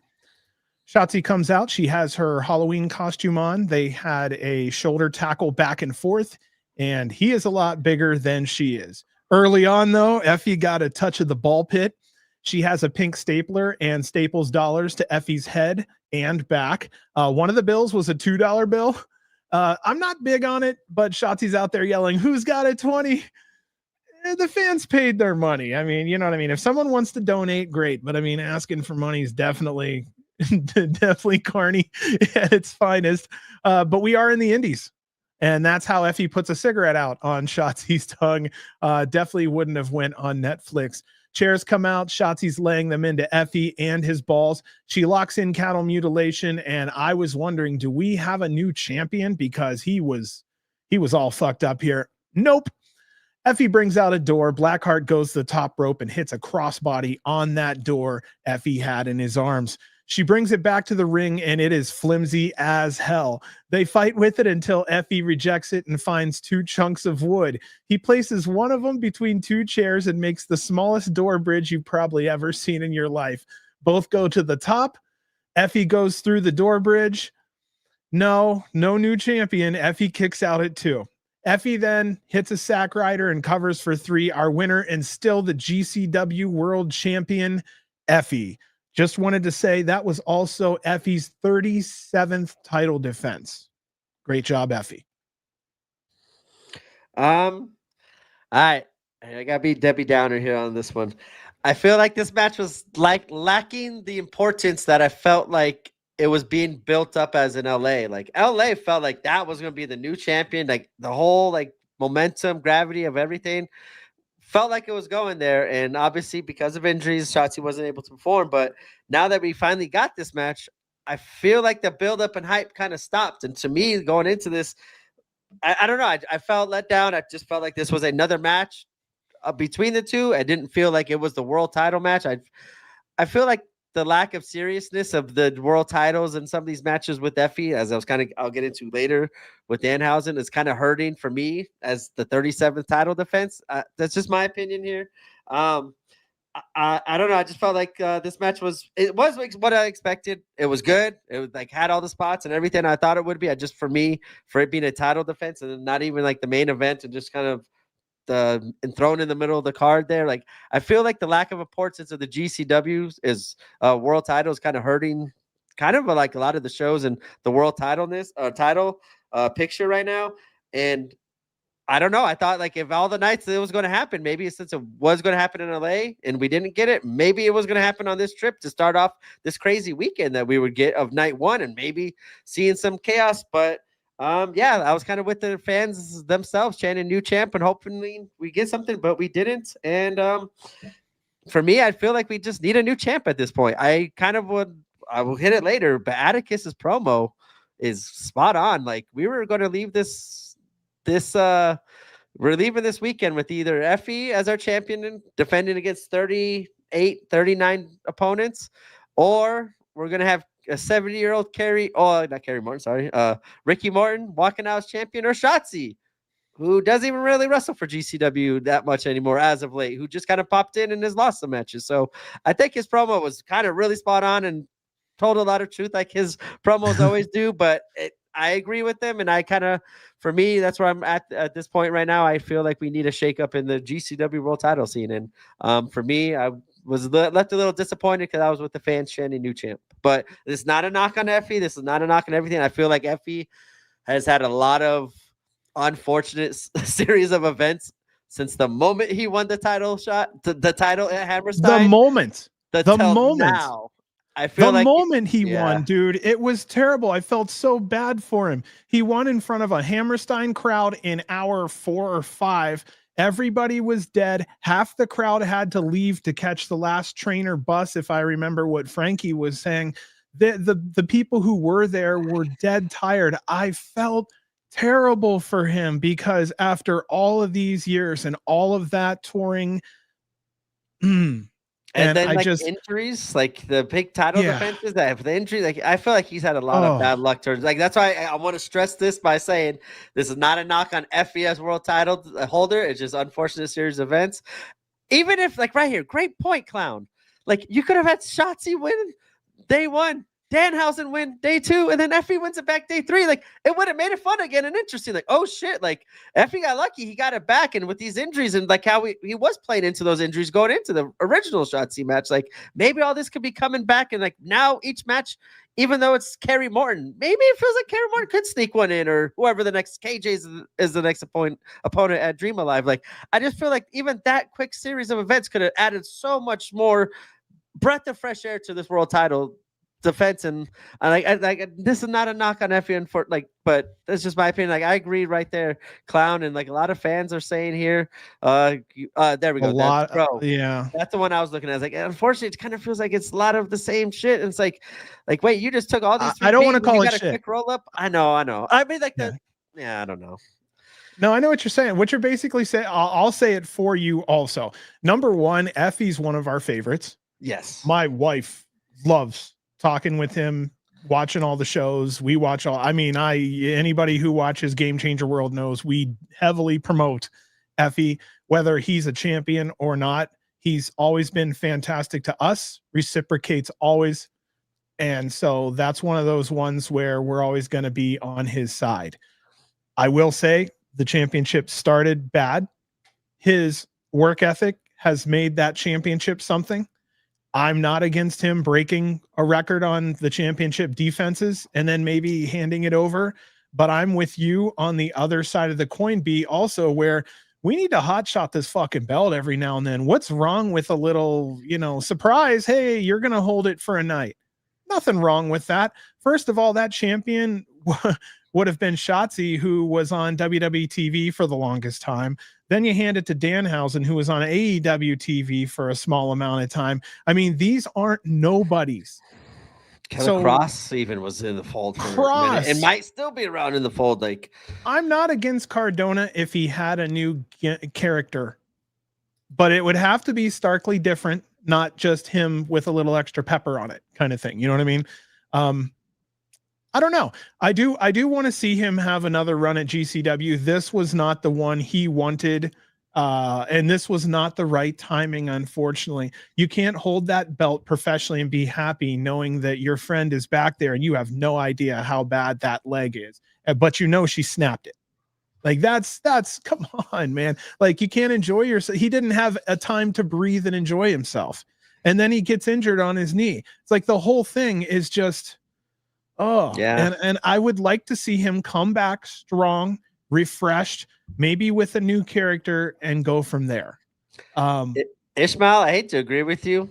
Yeah, that was one. I mean, and here's the point, and that I know this is going to sound bad again. I don't mean this. Like, there's been a lot of ones could have been the ones or should have been the ones. Like KJ could have been the one. Atticus back at the bash at the ballpark, or Mason, like those could have been the ones. Like Effy's had a lot of could have been the ones that should have been the ones that, and he's defied all odds. I think maybe if we start building that into the story, and I think they should start building him into like kind of a broken Rocky character of having new body parts taped up every week and show all these 38 title defenses that we've had in GCW and outside of GCW and how that's affected him. At least it would bring more to the story, where instead of it's Microman this week we've never seen, it's Shotzi, who's barely wrestled for GCW until as of recently. It's all these names we don't see, and like that's the stuff we've complained about and other people's title defenses as well. So yeah, I agree. There's a couple different names there that could be, should be, and maybe we'll get there. Maybe, yeah, who knows at this point. Like that, I was gonna kind of have a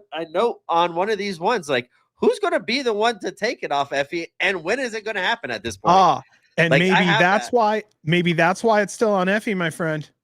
And that could be, but yeah, that's a very good point. And like, it could pop up and like, at this point now, like it could be anybody at this point. Like, I'd rather be on my toes or surprised when it does happen than it to be predictable. But I, like someone said, no WCW endings. Like, no, I want the WCW endings. I want the chaosness and craziness and confusion of what's going to happen next week on the next GCW show. Who's going to be our next challenger as champion? Like, I want all that craziness. So give me more of that. But that's a great point. You said that maybe that's why they are doing it, because now who knows at this point? And good call.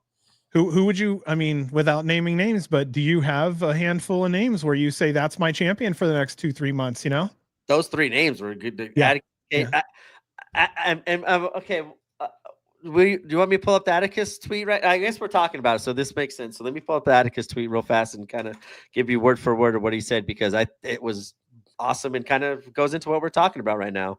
Sure. He goes, when I hold the GCW World Championship, we're entering a new timeline, not one led by some punk ass bank robber who folded the second it got real.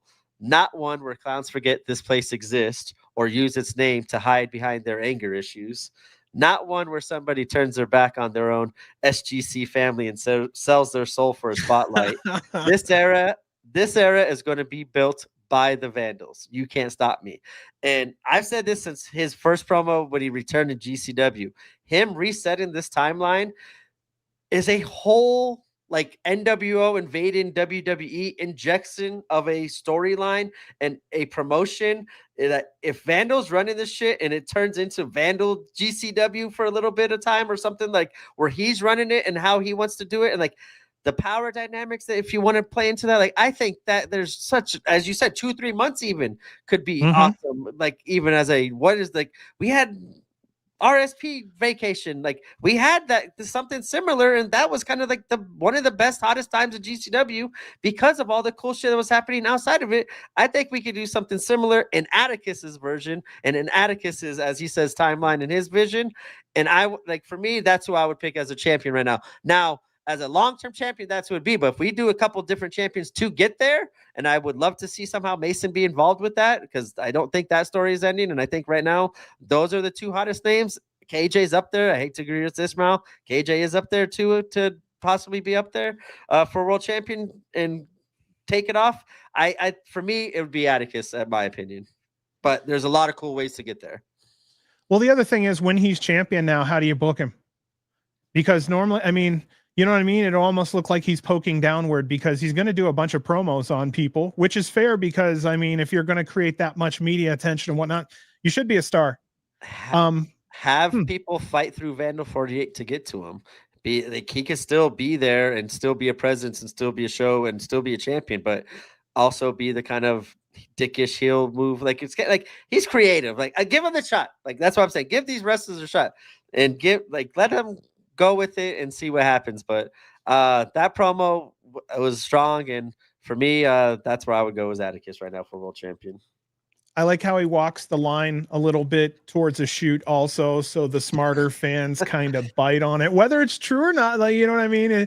The work shoot line there gets blurred a little bit, or he says something that, you know, people go, oh, because, you know, he's probably reading what fans are saying online. And, you know, Cena did it for a little while with the, you know, the heel turn kind of thing where, you know, he was listening to what the fans were saying. So I don't know.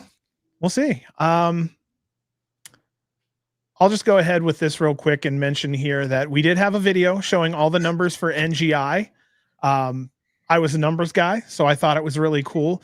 I do have it up and available, but I'm just going to save it for another week because we are still a match out of the main event and night one, and we're at an hour and a half. All right, real fast. I know we go quicker. I know we go quicker as we go, but I have a lot of catching up to do, obviously. Wait, Cardona's the JCW Lunacy champion? Yep. This is awesome. Okay, I see. Now I might want to get into JCW again, and another cool little crossover would be kind of funny. Not at this time. Well, so this is where I think GCW and JCW would have went well together. Would have been Cardona at the JCW helm going, you didn't give me my chance. Well, then I'll come be a champion over here. And I don't need to be, you know, I don't need deathmatch royalty. I have an entire company behind me now. And that would have been the spiteful, again, retrospect, buddy. You know what I mean? And we're playing with other people's toys and other people's money, not our own. But yeah, I think Cardona at the helm would have been a fantastic mouthpiece. A fantastic mouthpiece. What's up? I'm putting some of that promo together and some of the comments. That's all. Like I'm still catching up on chat here because I went on a little. I agree. Atticus needs a run though. He hasn't really had his due. Just like I think that. I mean, I should have said this earlier, but Effy should have been champion in like 22 when he was super hot. Yeah. 21, 22, 23 when he was just off the charts hot. That would have been the time to do it. I do like right now though that you know, the Ultraviolent Championship has actually been the true main event on the show. I've always been a fan of ending the show with violence and making it look, you know, it's cool to watch the fans go home at the end of the night and they're stepping through chunks of wood and broken chairs, and something about it feels like special. And yeah, so I actually like this format right now until a champion comes along that's a bigger in that form of a draw. I'd have to say even now that The UV championship draws more energy and emotion from the crowd, I think, than the GCW World Championship at this current time. And this I is coming agree. from me, who is a super I love the guy. I just think that if he needs a second run his way, this was not his way. I agree. Yep. Yeah, and he deserves better for the work that he's put in. And I would say that about most any hardworking GCW performer. All right. Our next match was Slade versus Dr. Redacted. Oh, Dr. Redacted comes out first. He gets his love and shoves in with the crowd. He gets a little bit of kind of a Nick Gage kind of love with the shoves. I love it. I think it's really nice. And that's the fans kind of giving a little bit of their approval. We'll get into fan approval here in a little bit after we talk about this match, because we'll get into that with Dr. Redacted. But the fight started when Slade attacked him from behind outside the ring. Weapons were out, the fight spilling into the crowd, plenty of back and forth. Redacted jumps from a platform area and knocks Slade out of a steel chair. Redacted's hitting Slade with a shopping cart and then placing him on it and make him eat a Macho Man elbow. Both fighting with the flimsy door. Give them please give those guys a working door. That poor flimsy door ended up being in 2 or 3 different matches. Finally, both crawl into the ring and the bell rings. Doc immediately punches a gusset into Slade's head. Doc gets put through a chair and one of the legs pierced and tore his scrub pants. It didn't look pretty initially. It's not often you see someone hit a chair and not sell it. You could actually see him hit the chair and immediately kind of get his weight up off of it. And then when you see he turns around, there's a huge tear in the back of his scrubs there. Slade broke a bunch of glass over Redacted's head. Doc makes that crazy sideways chair platform, then places a garbage can on top. The garbage can slides out horizontally and Slade eats shit on the chairs. Slade with a choke slam and a cover for 3. Our winner here was Slade. And then I'll just go to this real quick. After the match, Slade kept hitting Redacted, and Redacted starting hitting Slade back until referee Adam Galt breaks them up. What was your thought about this match? I'm about to say stop. Your next note. I'm going to lead you to that next note here. This one was wild as expected. I mean, I wasn't expecting a Texas Catch Can wrestling match between Slade and Dr. Redacted. I expected the chaos and craziness, and I got to that. And I thought it was cool that the Webster's Theater, they got to have like Dr. and Slade kind of go out and kind of show them. I know we've been there before, but I mean, to kind of show like that crowd how crazy they could get. And this one, I feel like Slade needs to kind of go back to his best match, and that was with Bear Bronson. And with that match, I think what was the best part about the whole thing was they let the fucking crowd like go and chant and get over and soak in the moments and process it and then cheer. Like, I just feel like Slade is too go, go, go. And we all love it. And that's what we all love about. But I feel like slow down on some, here's my next note. He is all go, go, go as we all love, but sometimes every wrestler needs to slow down. And I feel like if he would just some matches call for it. This one maybe didn't. If they're only given like that, it was a quick 8-minute match. Like can't sit there and let shit settle and slow. Like you gotta go, go, go. But I feel like ever since that match, we've seen a better and improved Slade. But when he slows down and kind of lets the crowd react and not just go, go, go, I think that's what he needs to do to get back to where he was excelling at earlier this year. But I will kind of agree with you here and with kind of what Veda Scott here. She made a comment on Doc's rise and how he's had a lot of momentum since he's been in GCW and going into NGI, and that makes this loss seem odd to me, but it only makes sense just because of Slade's involvement with Mason and the feud with the Cogers. You can't have really Slade losing. I could booking wise, I kind of get him getting the match, and I guess it doesn't hurt Doc too much with this loss. But where it does hurt Doc for me, with this loss was he's not in NGI, and we were just speaking of all this momentum, as Veda Scott just said. Doc has it, and it seems like he would easily be a fan favorite competitor or even a winner at this point of NGI. And at this point, he's not added. I know we got some time left until NGI, but it seems like with some of these names we've seen added, Doc's name's missing is shocking to me. And hopefully it will change and we will see the Doc NGI graphic added at some point in the future. Well, it's funny because you have a note here that's very similar to mine, sir. I wrote, why does Redacted lose so much, yet he's so popular? Fans love him. He's had 25 matches at GCW. He's 6-8 in singles action and 3-8 in multi-person action, 2 of which, of course, were tournaments. I just kind of wonder about that because, I mean, everybody's seeing the love. Everybody's seeing the intensity. I mean, let's just take him out of the equation for a minute. It draws a lot from the crowd, and they really love him. And he's someone that when they see him on the card, they know that match right there is going to be good. I have to worry about the other 8 matches on the card. Yeah.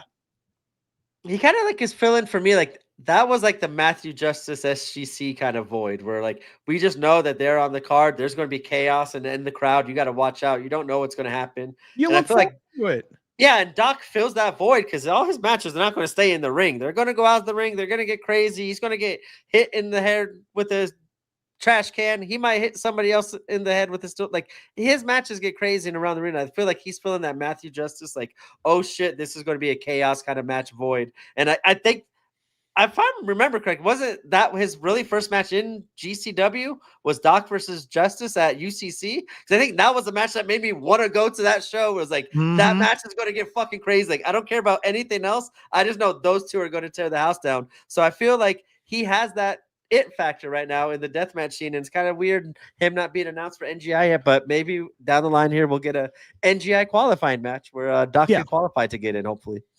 Well, story's not over, and there's a possibility that maybe it's, you know, Tremont or somebody else that he has to defeat to get in, and it would just make him look stronger. And I mean, we'll have to really tear into this once we know the ending to this story, once it's closer to NGI. But yeah, right now both of us are just enthusiastic, like most of the fans are, going, "Where's Doc's name?" Like that's an easy, like, people will buy seats to see him because they know he has pedal to the fucking metal, and that's what a GCW fan wants to see. Someone that loves their job and puts in 110%. Doc against Bear, Doc against Drew Parker. Like, come on. Like, those are like big money. Like, those matches, one match alone of those could sell the show. Like, well, at minimum, he's a great spot in a tournament. If you needed 8 people, he's one that I could easily put there. I mean, that's a no-brainer. Even if he loses, it'd be like, holy shit. Like, he, like an early loss even would be like a holy shit kind of moment to put someone else over. Like him that's not being in the tournament for me is just like weird, but I'm kind of hoping we have some more time to let it play out, hopefully. Yeah, that's what I'm kind of hoping for. And then I want to go on this match real quick just for a second. Now, I understand this match being back-to-back death matches might have to be about cleaning. I don't know. But for the sake of booking, I would rather have these matches separated because it's really shitty to have 2 death matches back to back because fans in their head will compare them. And it also makes it difficult on Slade and Redacted because they can't have, you know, a banger of a match anyway, because they don't want to overshadow Bronson and Ciclope because that would kind of fuck up the flow of the card. So that puts them in a really bad position. And I almost would have been better with a match 4 or a match 5 with, you know, a 5-10 minute break. We have so many promos and so many videos. We have enough now to fill 5-10 minutes to clean the ring for match 5 or 6. Again, this is just personal preference. I think that point you just made right there is like the restrictions it kind of puts on Doc and Slade to kind of have a good match or to be able to stand out, to not just be a match to kind of go into the main event.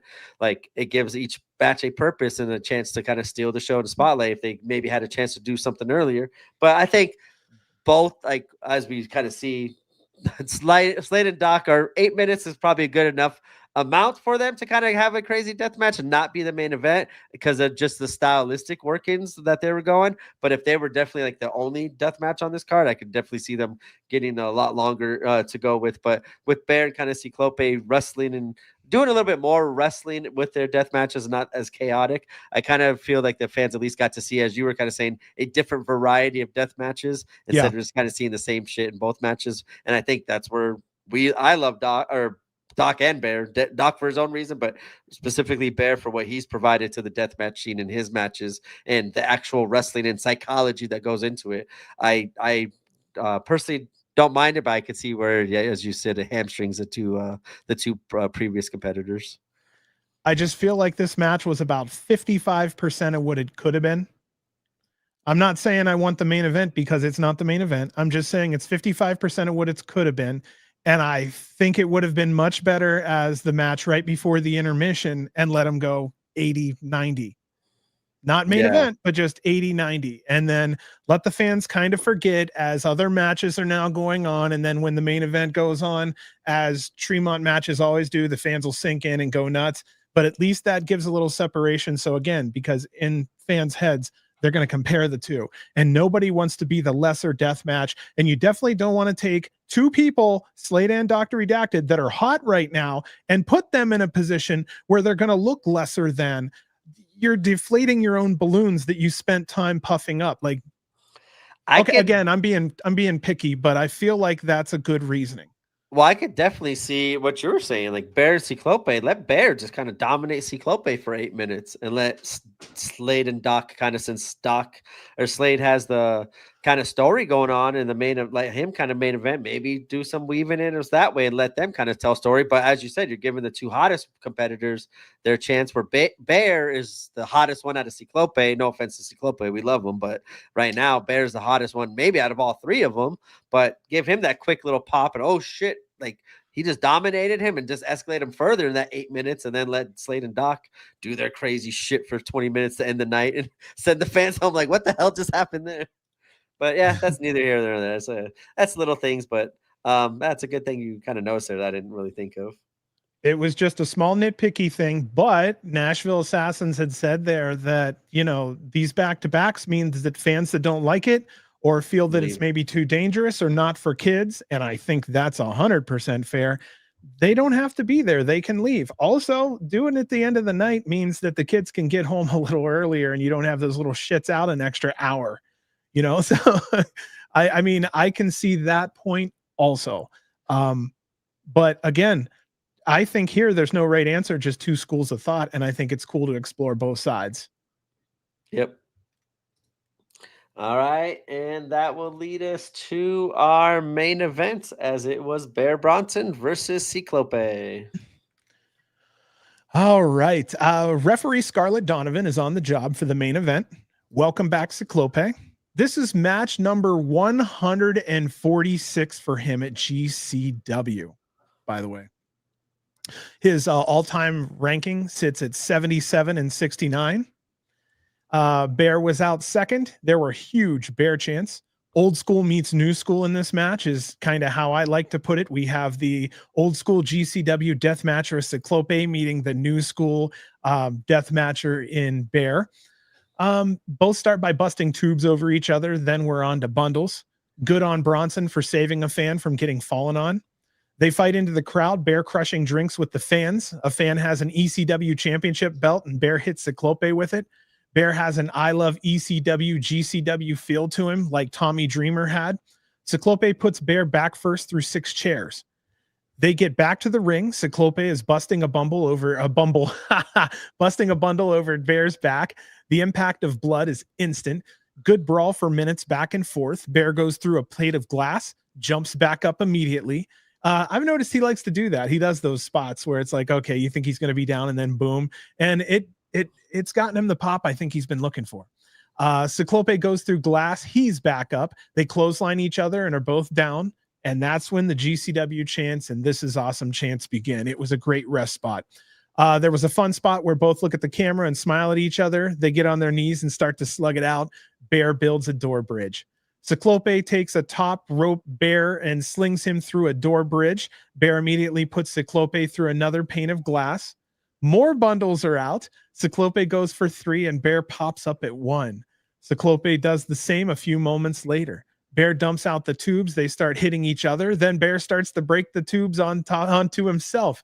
Ciclope decides, fuck it. If he's going to hit himself, I'll hit him too. So Ciclope starts hitting Bear also. Towards the end here, Ciclope kicks out of a black hole slam. I actually said wow out loud. The fans really saw how important that was. They followed with Ciclope chants.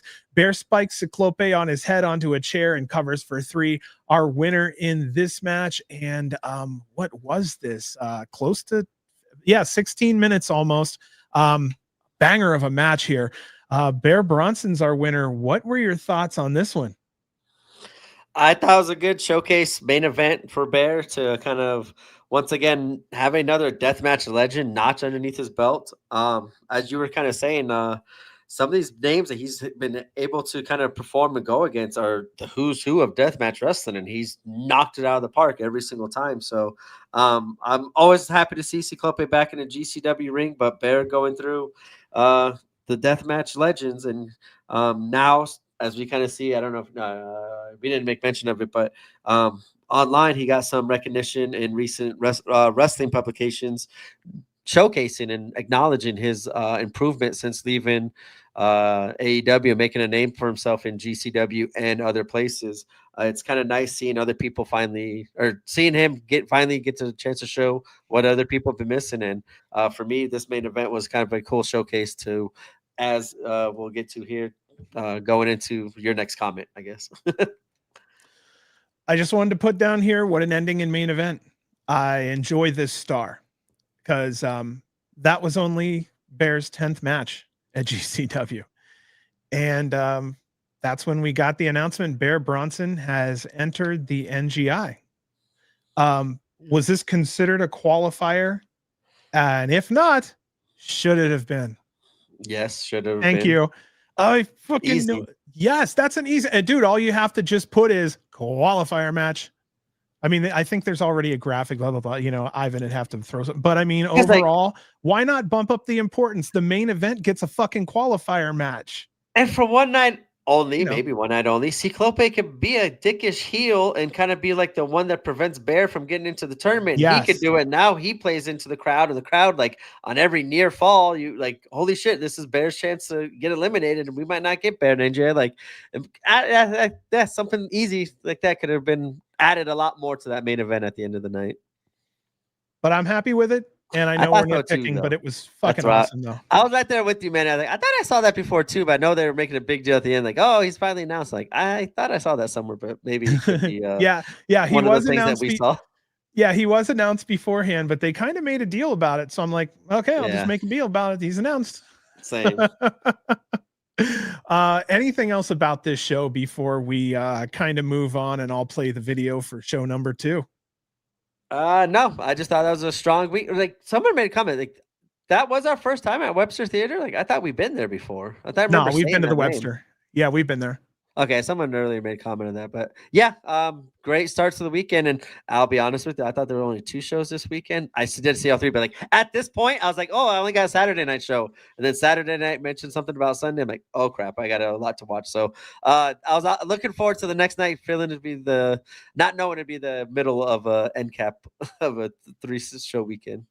Dude, after having a week off on the podcast, having a weekend off with no shows, hearing that there's 3 shows in one weekend, I was happy as shit, man. Yeah. Little nervous about putting a review together. 7,300 word count, by the way. But well, we're only through 2,000 of them. We still got another 5,300 to go. So no, 9 o'clock here. That's not true at all. Okay, so yeah, I'm gonna go ahead and play the recap of night number 2 here, and then we'll go ahead and get into it. Just let everyone know it's 1 minute and 44 seconds. By any chance, if you need to go do something, go do it real quick. We'll see you back here in less than 2 minutes. The end of that said, if you feel on my dick, there's a gun. Why is it got to cut? I think it started off that way too. Oh, did it? Right? Yeah. I was like jamming those last 2 videos. Good song selections there. All right. That will lead us to our GCW / Limitless Wrestling Massacre in Maine, from the Yarmouth AM Vets building in Yarmouth, Maine. Okay, so help me out, B. But this venue is reminiscent of, I think, Chicago. but cleaner. Is that the venue that has those white slanted roofs? It almost looks like a tent. Where is that? I No, almost not threw it well. up. Chicago like actually had like the sports arena, like that little place. Like Screwball could tell you better, but like that little place had the like it was under literally a white tent. Like it looked like that, but and it had like some turf or some shit, and they had to tarp it. I think I'm trying to think if that's it. I But see what you're talking about now. Yeah, with the lights. I'm actually paused on like that show right now, and I can see the lighting. So I see it now. I see what you're saying. Yeah, so it looked like the big tent, but it looks a lot cleaner. And then I love that blue light in the background back there. I thought that was a really nice touch, and it looked a hell lot. Yes, yes, it was. Also, I want to say the place looked like it had a great echo. If anybody was up there, I'm kind of wondering, but something tells me the way that roof is slanted, that the crowd sounded louder than what it was. And that's always a huge benefit for fans and for wrestlers. The place was full. I think it was a sellout. I'm not 100%. Big props to Limitless Wrestling for assisting in making this all happen. From beginning to end, I have to say they were class acts. Yeah, I enjoyed the place. The crowd, I thought all 3 shows the crowd was hot, and I thought that was a good sign for future shows in the area. But Give me 1 second. I'll be right back with you. No worries. I'll go through the notes on the first part. So yeah, our first opening match was a 6-way scramble, as it was Hazard, Mortor, Seabass Finn, Smiley, TJ Crawford, and Flying Ryan O'Neal. For me, I thought this was a fun, fan-friendly opening scramble with all the high energy talent that showcased and showed out in this one. I liked all the high flying kind of person, so I enjoyed all the high flying moves that were going around in this one. For me, though, Flying Ryan is the one to kind of watch out for in 2026, I think, in GCW. I think they're kind of building them that way. And I kind of think that's kind of smart because right now I feel like we could start building, as we were kind of saying, like we like to start building up the next name talents to kind of take over our current names. I think right now, Flying Ryan could kind of fill the spot of Nick Wayne. Now, not on that level yet. No offense to Flying Ryan. Nick Wayne was a prodigy from the moment we saw him. But for me, I think we could see his growth and how much he's improved, like how we talked about with Nick Wayne every single match. And I think that he's going to be, for one, like for me, I'm missing the high flyers, the Gringo, the Lucha. So I'm excited to see Flying Ryan flying all over the screen and flying all over the place. And I think right now the scrambles are kind of the best way to utilize him right now. I think he had that very good singles match with Joey. And I think maybe we could sprinkle in some singles matches here or there with some names that are good heels, like a Tony Deppen. KJ Orso might be a little bit out of the way, but I think even in a loss to KJ, they could do a lot of good work together for both their characters. I think Flying Ryan has a great future right now. Like I said, Nick Wayne, but I'm excited to see this growth and kind of like that pissed me off earlier. You said he was on a scramble of that first card. Like I want to see these matches, so I want to see more of them. I actually just saw like a Jordan and Ryan like on a tag team somewhere, like some other company, like they're wrestling over. So like I want to see see these matches everywhere, even on if it's on GCW, especially throw it on the YouTube. But if that's one name that we're going to start building here, showcase it more. And this was a good showcase for him in this scramble with their local talent. I just put this up here from Screwball being a day one original. Smiley was. Yeah, good call. Did not know that. Yeah. Gosh, there were so many things here. Yeah, they were talking about one of the best regional injuries. Also, Brett said they sold out. That's right. And that was the video where they showed that line. Yeah, Maine was a sellout. Sure looked the part. Yeah, fans, they looked fantastic out there. Yeah, Flying Ryan. That's one of the things that I do want to get into it down the road. But yeah, I really do wish we saw that dark match ahead of time. That would have but if everybody wasn't listening an hour and a half to 2 hours ago, Ash from production did say that there is something they're working on to try to get those out there so that fans can see those matches. They're quality matches and they shouldn't be lost to time. Oh, let's see here. The only other thing I just want to say too on commentary, we had Brett Emmel, John Mosley, Veda. They shared commentary duties. I feel that they did a fantastic job over there. And I like the rotation every now and then just to get a fresh voice in there. A little dash of Brett gives us a little insight into how he's thinking. I think fans appreciate that. Emil knows his shit, so it's nice to have him on there. So it seems like everybody kind of has their spot. John moving in has, I felt, been very beneficial, and I feel like he's been called into places outside of his region for good reason. So big fan of his also. Yeah, Veda, same thing. Fantastic and brings something special. I'm surprised she's not on TV yet. Maybe one day she will be. Yeah, Veda killed it all weekend. Like they were awesome, man. You didn't. I already kind of announced the match, and I just gave my notes already on the opening match, so you can go and give your notes if you want to. I'm so sorry, man. No, you're good. I had some family leaving, and they're not going to be back until the end of November, so I wanted to give them a quick goodbye, real quick. You're good, man. All right. Well, Hazard was getting announced, and you could see Smiley rubbing shirt on his junk in the corner, then acted sneaky like no one saw it. If you really pay attention to it, it's funny. Ryan and TJ had a great opening sequence. I'm going to give a little bit on each person. Ryan, his top rope triple stack blockbuster was absolutely badass. Please, please, please keep the push going. I think he has tremendous energy, hard worker. Get into a little more him possibly down the road. On Hazard, the crowd fucking hates him. Good heel. He knows how to get under the crowd's skin. Fantastic. Mortar, agile, thick, high flyer, exciting. His backflip to the outside off the ropes elicited a "this is awesome" chant. He seems fairly safe in the ring, probably because of his size. Seabass Finn, saw him in small spurts, had a few interesting moves. I really do wish I saw him more. As for Smiley, also agile, great top rope moonsault on Hazard, has enough innovation to fit into more GCW scrambles. TJ Crawford seems like one of the more complete wrestlers in the scramble. I do like him a lot. Awesome move on Smiley where he toe-paid through the ropes and hit a DDT. In the end here, our winner, I think fittingly so, was our fresh face, Ryan O'Neal. I just wrote here another well done GCW scramble as each man got his time in the spotlight and shined. A lot of crazy moves were hit and, especially for a more local wrestling company, really delivered the talent. What you thinking, brother? Yeah, everything you said right there at the end was I wanted to bookend what I said earlier. Yeah, that talent was awesome, and I was happy Fine Ryan got the victory over all those local talent.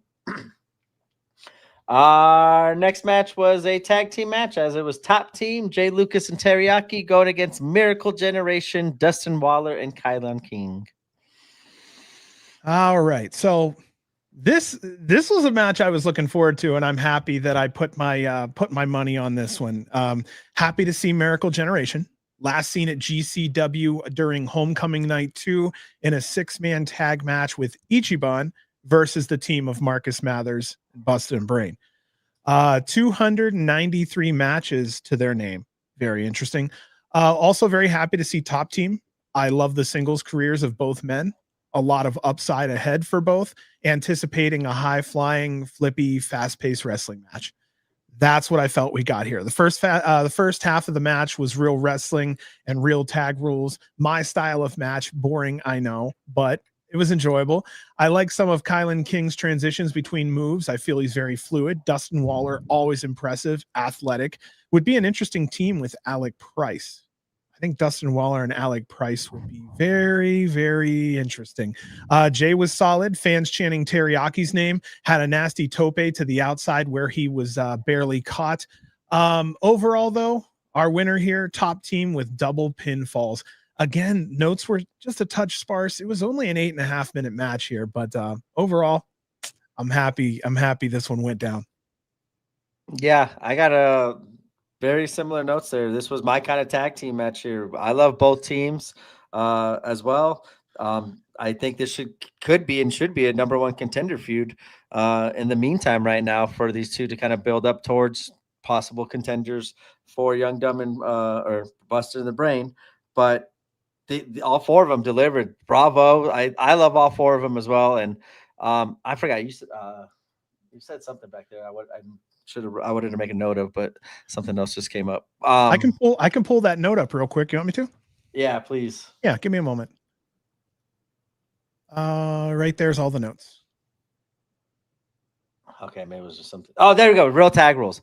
I'm all for I didn't make a note of it in my notes, but as I was watching this match, I was like, I'm all for classic. Like I like the craziness and the breaking of the rules and the chaoticness of multi-man matches, especially tag matches. But I'm also a sucker for the rules and like those little, oh, the referee didn't see the tag and like all the little things you could do throughout the match and the in-ring psychology of tag team wrestling. Like I'm all in on tag team wrestling right now after this weekend. Like I've always loved it, but man, all these things and all these teams I just saw, it was awesome to see. And I wanted more of a spotlight, especially with obviously Alec and Jordan being our favorite or one of our favorites in GCW running the tag division. I'm all for that spotlight being thrown on them since it seems like right now Effy's kind of not holding his weight as a world championship, in my opinion, and Ultraviolent, even though Tremont is doing it with NGI season coming up, they might overshadow the tag division. But after NGI, I want the spotlight on them. That'd be awesome to see moving in the future. Our next match was KJ Orso versus Maki Itoh. I'm waiting for KJ's hand to come out and just grab your microphone and take it away. Look behind me now. All right, here. Thank you for popping in, Greg. Thank you so much, Craig. Yeah, don't forget, man, just kind of mark. We're like 2 hours in. Just check it out on YouTube. Finish there. You will be missed, though. We love having you come in here. You definitely light up chat quite a bit. Chat's been awesome tonight, man. I don't know. They got 2 comments there. You got to beat there. The Jeff Hardy Deer, and I forgot the other one already. So maybe Jeff Hardy Deer's winning. KJ came out first, grabs the microphone from Emil. Be nice to Emil. Come on now. But KJ does his own entrance. Or I'm sorry, does his own. I want to say introduction. Gosh, John. Wow.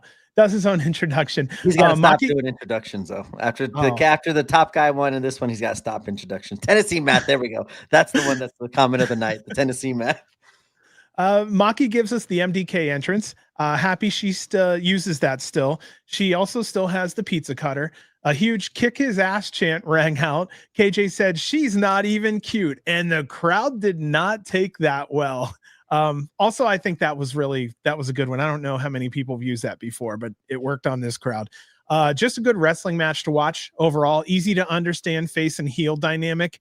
KJ did such a great job being the heel that any type of offense against him made the fans pop. He sold his ass off also. Want to give him credit on that. In the end, Maki couldn't survive KJ's double stomp to the back of her head. Our winner here, KJ Orso. Thoughts on this one?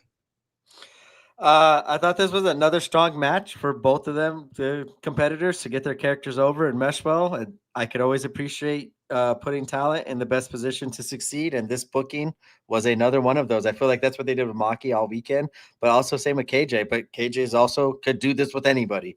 And hate to say it, but is the cutest of them all. I don't know about cutest of them all. Maybe cuttest of them all. I thought both of them knocked it out of the park. Joey versus KJ should be an interesting feud. And here's where here's where I feel like we haven't seen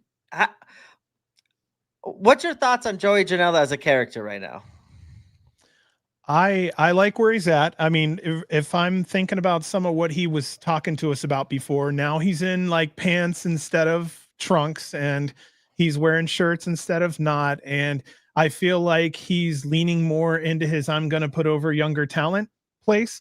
And I feel like he's slid into that plus a little bit of Tony Deppen space when it comes to working with that younger talent, kind of testing them and putting them over. Right now, I think he's doing fantastic work. I think after talking to him, there's a lot more thought into some of the stuff that he does that he hides intelligently well. And he has some people fooled on some of his work. I think that's fantastic. Do we think he's coasting? I'll stop there. No. No? No. How long has he been doing it? How long has he been doing it? Since the Sabu's match. I'm just asking, like, since Sabu's match, I feel like he's just been coasting in GCW. He's just been having matches, kind of going through the motions, and he's just been enjoying the lobster and the Megan Bain life right now. Listen to you. And I will kind of go with Effy. I feel like right now Joey might need a little character change, a little tweak of what we saw with SRS with the bad boy. I feel like we've missed the most sadistic version of the bad boy.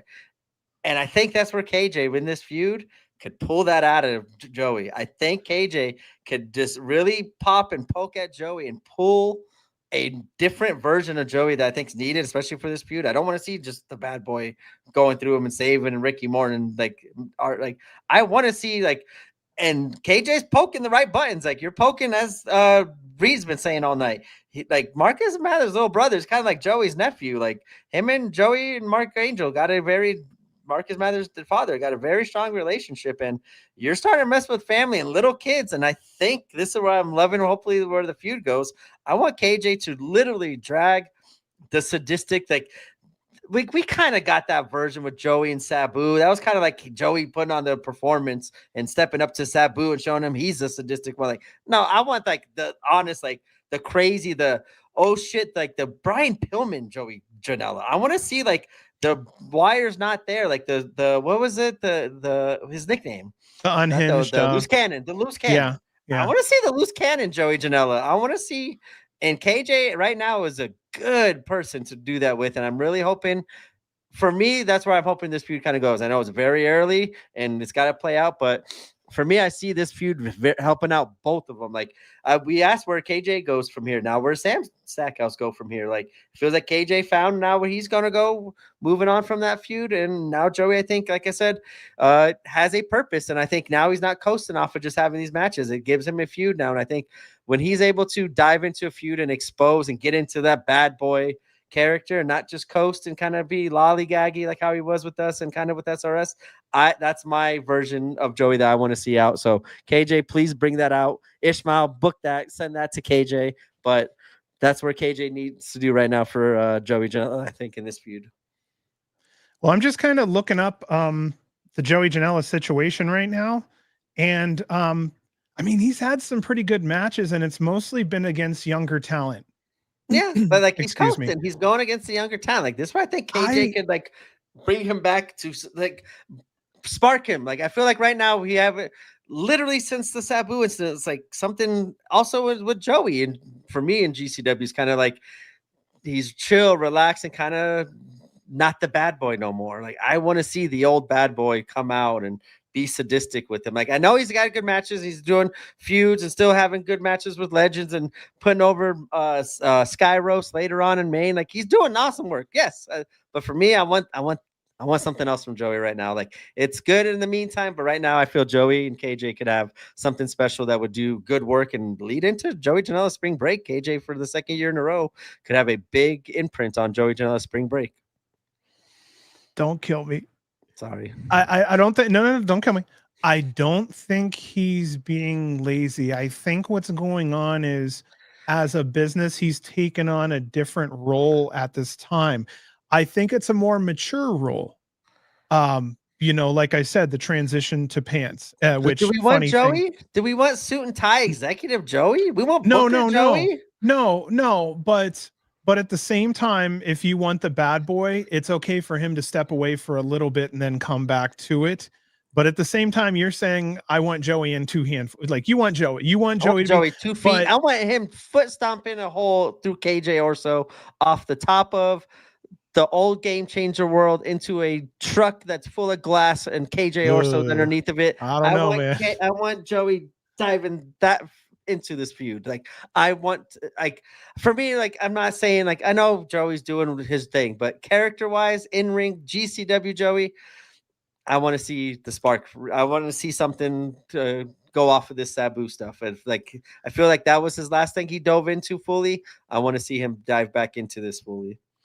It's not for me to say, but I think a lot of that's probably over. He's 36, and he's been wrestling since 2006. So we're talking. I'm sorry, this is where KJ help elevate KJ here. Then, if that's the part, and I know that's probably what he's doing, but yes, I think a lazy Joey won't do it. That's what I'm saying. No. Here's what I'm just saying. I think KJ, I love you. I love you. Be careful though. I'm not saying Joey's lazy. I'm saying I feel like he's enjoying his time and what his role at GCW is right now. But here's where I think KJ doesn't want that Joey in this feud. KJ needs to literally to get the most for KJ out of this feud, needs Joey to get into it. And I think KJ with this silver tongue sassy mouth of his is going to get himself in trouble. Maybe like mine is right now, but I don't care. Like, I feel like KJ could pull that out of Joey, and that will help elevate Joey with KJ in this situation. Gotcha. Where I was kind of coming from was that I think he's in a position which is rare in the indies where his ego isn't first. I think that he is trying to put other talent first. And that puts him on a touch of not a back burner, but that puts him in he's a more important cog in the GCW machine at that time when we're trying to build stars. But then he's also in the way of, as you just said, possibly those stars getting future title shots and stuff like. That's why I say KJ right now could be the one that is tired of that kind of role that Joey's having, and those kind of people. And Atticus kind of same situation promo. Those people kind of blocking people like Atticus and KJ who have done the hard work and are elevating themselves and doing stuff to do better to become the world champion. Where people like Joey are kind of blocking them. Gotcha. So do you feel he's not letting them get chances because he takes the win? No, I'm saying this is where KJ through this whole feud could use that kind of stuff for his fuel for this feud to kind of help elevate this feud and kind of bring Joey into where KJ needs. Like KJ, I feel like doesn't need to, but I feel like in character wise, feud wise, needs to bring Joey to where KJ wants to go. Where KJ right now is going here since his character, and Joey since Sabu is going here, and KJ won't be able to go down here with meet Joey and still go up while he's going with Joey. He needs to pull Joey out of this little kind of rut he's in and enjoying, as you said, the laid back kind of life and become the bad boy that Joey Janela and GCW needs to be. And I think through this feud, he could kind of do that, and this will elevate both of them. So KJ could cut a promo like you've been like laying on your laurels. You've been resting on your laurels. Since you've met Megan, now you've become domesticated. Where's the wild man? Where's this? I don't want the domesticated Joey. I want the Joey that pisses in the bush. I want the Joey that jumped off the ladder and jumped through fire. Like they made a name for GCW instead of right now. I could see that letting other people use his name to elevate their name in GCW kind of thing. And that could start psychologically with him working with all these younger kids, him attacking or trying to attack Marcus's little brother as a kid, saying, hey, you want to protect these kids now, but now you're going to do like a grown, something like that. I feel like KJ could do a lot with this story is what I'm kind of trying to say. But yeah, I mean, he's 36 though. So, I mean, you know what I mean? Yeah. There's no more roof dives. I don't know. I wanted to counter you on that because for me, I feel like he's doing a thankless job losing to put over younger talent. You know what I mean? For I think the greater good of indie wrestling and the wrestler, hopefully. No so I feel like he's giving no lobster. We don't want lobster Joey. We want missing tooth, hurt arm Joey. But I mean, yeah, I want to side with someone I can't see right. Okay, there it was. Joey also never got a real GCW World Title run. That would be nice. That would be nice. I mean, what about Spring Break 10? One last, like Joey has like one last kind of run in him, kind of like one last spark is kind of thrown through him, you know? I'm cool with that. I think that's actually a really good idea. See, Ishmael, that good enough KJ talk for you there, Ishmael? We're still not even done with that asshole. We still got to talk about him next show. All right, GCW next matches for the GCW Tag Team Championships as Bustah and the Brain defended against Starstruck, which is the team of Anthony Greene and Channing Thomas with their manager Sydney Bacabella. Isn't that such a fun name to say? Bacabella. Yes, it is. Something about it has just a fun ring to it. Oh, man. Starstruck was out first. Sydney Bacabella steals the mic from Emil. It was really a rough night for Emil. That poor guy kept getting everything stolen out of his hands. Sydney announces Starstruck with a fantastic intro. Anthony Greene then announces Sydney Bacabella. I like that little back and forth. Nice seeing all four guys have good height to them. Laughing when referee Adam Galt pushed down Anthony Greene. Crowd really liked that one too. Price gets tagged in. He plays the loose cannon again. there's something to this, and I'm trying to pick up the clues they're dropping. Pay attention to that, fans. I do kind of like there's something to that. At first, I thought there was a shoot problem with the one guy. I think it was on night one, and then like, oh, yeah, okay, they're just working. A lot of team moves throughout the match gave us a variety that we normally don't see, keeping it fresh. Tag wrestling in this day and age, yes, can still be innovative. Once Alec was allowed to go crazy, he did, flying out the ring, into the ring, on the top ropes, all within 10 seconds. Oliver is having some of the best wrestling in his career. I would say definitely more solid than ever. Oliver had Greene in a crab, and Channing had Alec in a crab. Oliver and Channing exchanged blows while keeping their respective opponents in their crabs. Bacabella gets involved. Oliver has him by the hair. Alec kicks him, and Bacabella's hair comes right off. Fans chant, "You bald fuck." Around 15 minutes in, and we get a "This is awesome" chant. Bustah and the Brain hit a super acid bomb together for the win. Our winners, and still the GCW Tag Team Champions, Bustah and the Brain. These are two of our favorites here. What do you see, B? What do you think about this match here with Starstruck? I've never seen Starstruck as a team before, but with Anthony Greene being there, I've heard of Channing Thomas before. I was intrigued as this match started, and it lived up to expectations there. Starstruck is awesome teams as heels, especially maybe just in that area, but it seems like their gimmick could work everywhere, especially with Bacabella there, that bald asshole, or what, bald fuck, sorry, they called him. Managing that team. But I think Jordan and Alec are the show stealers right now of GCW. I said it before. They're very young Bucks-esque right now.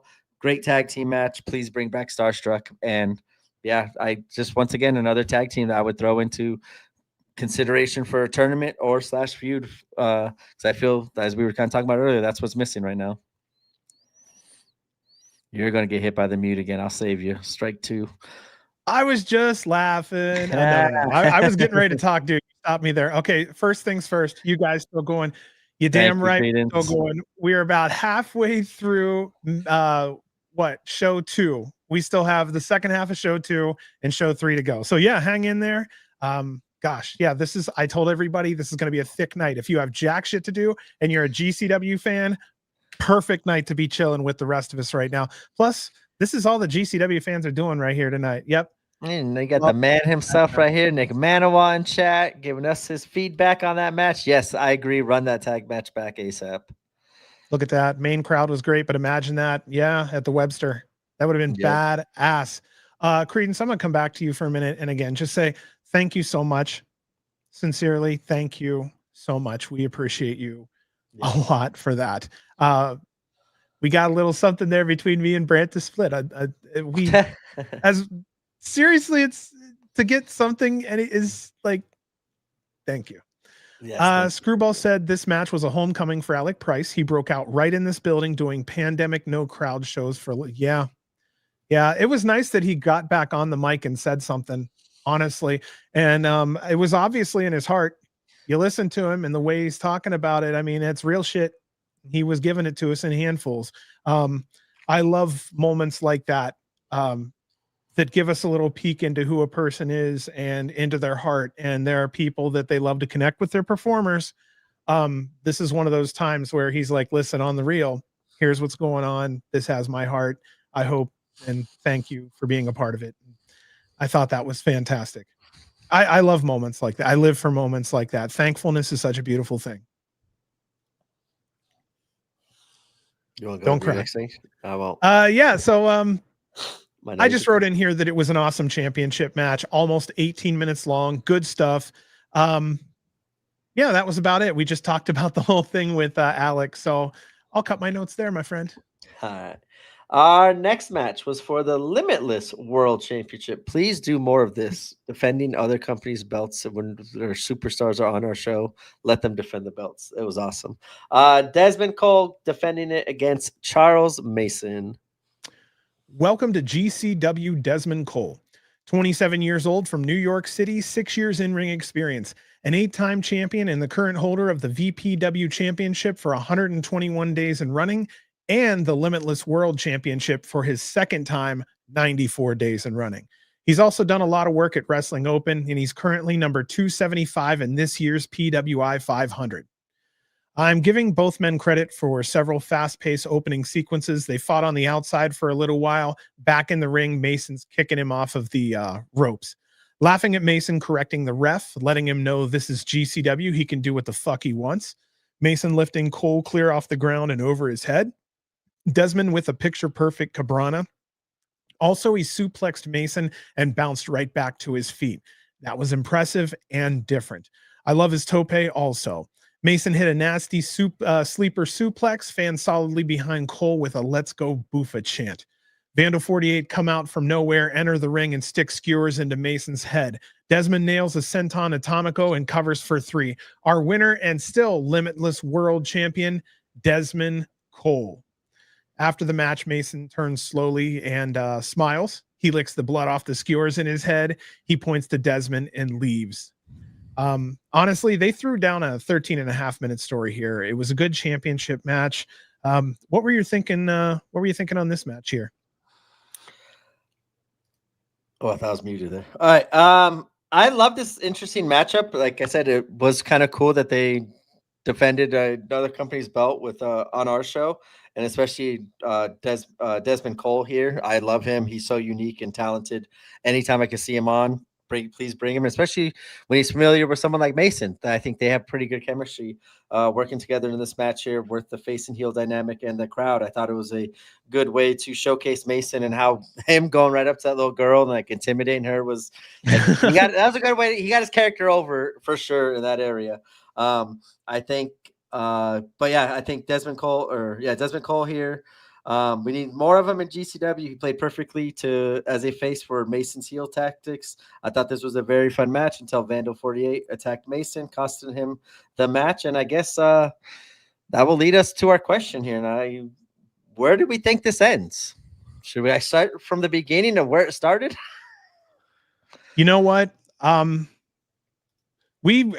We're deep into the show, actually. If you ever wanted to do this, I think tonight's a night to do it if you want to, man.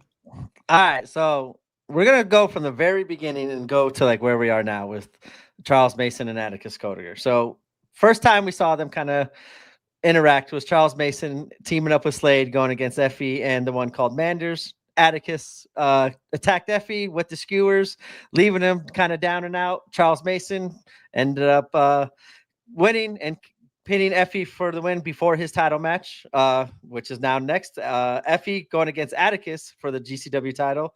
During that match, mysterious video played from Charles Mason. It was unclear whether that message was at Effy or Atticus. And I think that was started getting us intrigued of where this whole story was kind of going to go.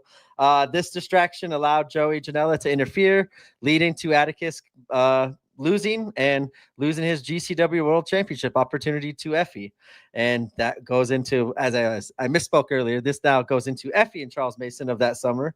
Atticus Cogar attempted to cost Effy with a taser, but he accidentally got Charles Mason this time. And as a result, Effy retained the championship once again, by means not any of to do with him, but because of Charles Mason and Atticus's feud. Vandal 48 watched as Mason was choked out following this mishap.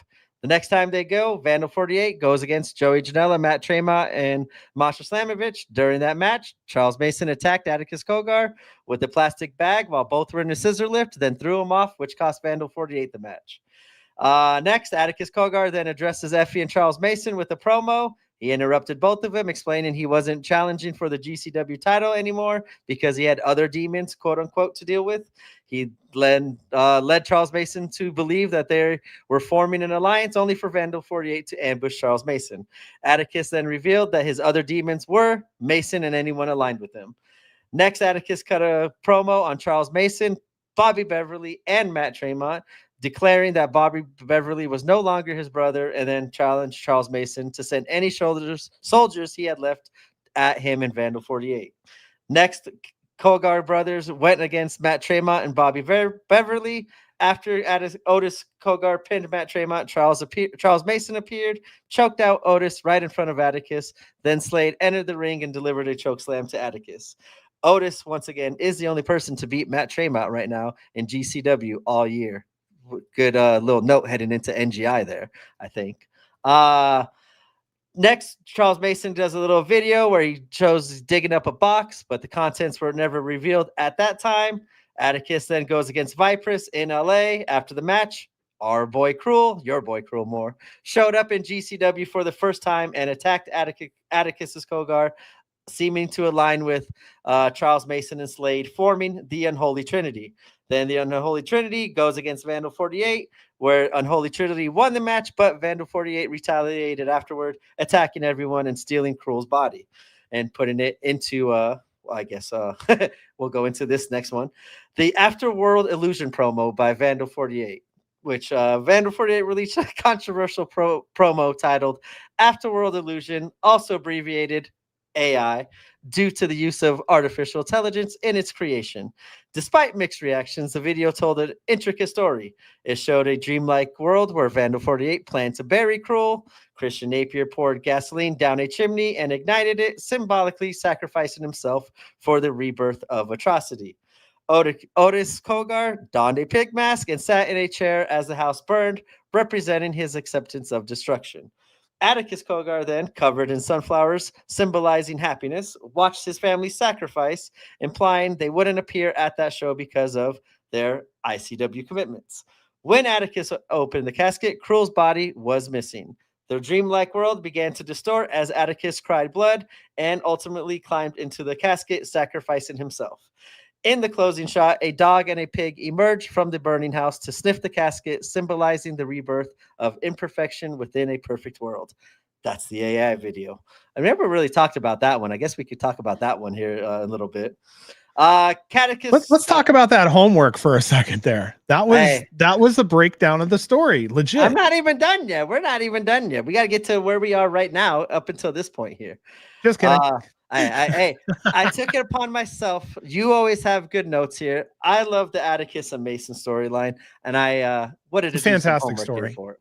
Yes, and since we're about to talk about it here, I figured we go back, but I didn't know I was this slow at reading, so I'll speed it up here for the last two parts. That led to Atticus Kogar going against Charles Mason in that casket match where Cruel returned inside the casket. The Unholy Trinity then overpowered Atticus and sealed him inside, as there were no Vandal 48 teammates or brethren there to save Atticus, as they were at the other commitments. In the aftermath right now, Atticus has then attacked Charles Mason during this Limitless Championship match. He then, I guess we'll get to that promo, but I'll announce it here since we're doing it. In Atticus's promo later on in the show, he announced that he's finished chasing Mason and shifting his focus back to the GCW World Championship. Later that night, as we'll see here, Mason ambushes Atticus holding up the GCW title before both men brawl to the backstage area, leading us to where do they go from here? Who the fuck knows? I until you actually said all of that, did I realize how thick that storyline was and how far that storyline is stretched. That's impressive. I mean, I asked for this story to kind of happen, and I kind of wanted to rush through it back in like the first couple matches, or back when I first started talking here. I wanted it to end during the summer and just start and continue. But I didn't think it would like lead into this. Nowhere did I believe that Cruel would get involved. Slade would even kind of come back. I mean, Slade, I guess we maybe could have put it onto Mason's, but maybe Mason would have defined new mercenaries. But I mean, just to like, for me to get Atticus and Mason in a feud is awesome enough. But then for you now to get Cruel involved with this feud for all of us, like it's just been very fun. And for me, I'm happy that it seems to be continuing. So where do we think it goes from here now? Like, where do we think it's going to end? Like, I mean, War Games seemed like a kind of easy solution, but that would have been rushed. But now, does this go till spring break? Does this become a dominant storyline up until then? Does Atticus become champion? Does Mason become champion? Like, there's a lot to add on here with this story. And I'm loving that it keeps on going. I was going to say, I love that it keeps on going. At this point, let me look ahead. I don't see where it would culminate at a big show, but it needs to culminate at a big show. I agree. That's what I feel to me like maybe they could drag it to what's it called? Spring break. Easily. I mean, Mason and Atticus, exactly. Between Mason and Atticus, between those two and their creative AI videos, quote unquote, and other videos and promos, man, I definitely think they could carry this feud for many, many months. I'm cool with it as long as they keep it fresh. And again, I'm big on video packages. I'm big on things like that because that again gives us a lot to chew on and it furthers the story. It also thickens the chapter in the book. You know what I mean? If you're trying to tell us a story, you just thicken the chapter and it's just more for us to really bite into.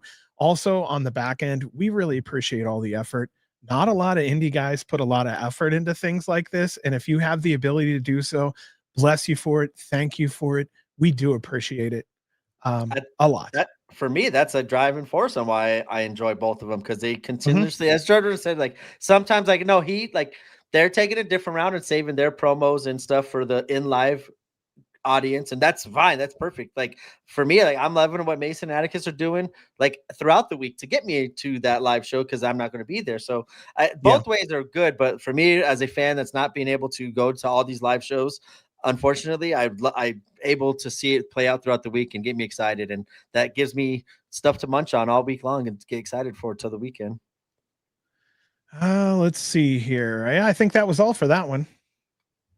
All right. Our next match was Marcus Mathers versus Ace Romero. Welcome to GCW Ace Romero. AC's 35 years old, hailing from Maine, 12 years in-ring experience, trained by Biff Busick. The 7-time champion is obviously considered a powerhouse. AC's gonna kill you was a great chant that was ringing throughout the crowd, which was very obvious though, because the first half of the match, Ace was killing him. This match had many shows of strength of AC. The name of the game for Marcus was evasion. Marcus would get in some offense and try to capitalize on it, but would fail consistently. There was a break in the clouds about 5 to 7 minutes in, and Ace showed some momentary weakness. That didn't last long. Marcus grabbing AC and picking him up over his head into a German suplex was absolutely impressive. Ace catching Marcus midair and into a black hole slam, also impressive. We also got an Ace Romero style pounce. Really appreciated that. Our winner here, Marcus Mathers with a 450 off the top rope. 17 minutes and 41 seconds, a fantastic story of struggle against a big man. I felt this is how a big man struggle should look more like. I maybe would have cut off a minute or two of ultra strength from Ace, but outside of that, I feel like this is how the big guy versus the little guy kind of should go. There should be more struggle. It should be more, you know, and they told the story here a little more right in my opinion. What were you thinking? I was loving all the new names that we haven't seen in a GCW ring in a while on this show and all weekend of shows. And Ace was another one of those names. As you said, I was happy to see him back in the GCW ring. Marcus surviving WWID, like that kind of round of cuts, I think has kind of lit a new fuse in him with these kind of promos that he's doing. He's selling in the ring, and his in-ring psychology work improving since the releases. We've kind of seen that growth in that short amount of time, and it's been awesome to see. I think this match was perfect for the crowd, and yeah, the bounce that he got on that 450 splash off of Ace was an incredible way to end that match. I kind of agree right there, Reed. That was kind of like when you said the timing of the match and you went back to the kind of importance of it, I think they are kind of booking Marcus into something big, like these big, longer kind of matchups, something unique kind of coming up for him. And I think that'll be good for him. I mean, him kind of going with the KJ feud and kind of being involved with it would be very good for him as well. God damn, I keep giving to KJ way too much credit tonight. If Marcus was a little older, 5 years, 10 years, and GCW was a little more family friendly, that would be my face champion. He's a fantastic face champion, family friendly. Kids love him. He's got good use of a color scheme. He has fantastic moves. It's face move set. Yeah, the whole thing I think works. And yeah. Anyway. I think we disappointed that none of us are Emil here. Sorry, Garfield. It's just us two faces. Emil does come on here quite often. Actually, we're in the work of getting him on here soon. Yeah, we'll be talking I think we'll be talking to him a little bit in the pre-show in LA also when we do that pre-show. I'm going to try to get a hold of him. He's been climbing the walls to come on either way. So see what happens there. Definitely get him in. All right, our next match was a 6-person tag team match, as it was SavageGnomeDozer, Bear Bronson, Gabby Forza, and Matt Tremont going against Vandal 48. Vandal 48 come out. Atticus promo. He thinks he should be the GCW champion. He's bled gallons of blood for GCW. And he's actually, that's a great point.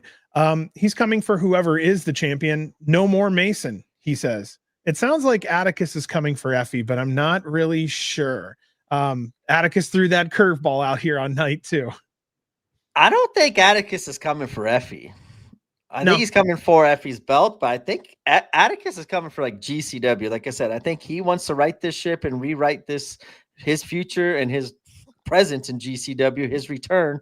He still hasn't fully fixed of what was happening beforehand. So once again, this promo, no lies detected. As you were saying earlier, cutting the line between some truth and some not truth.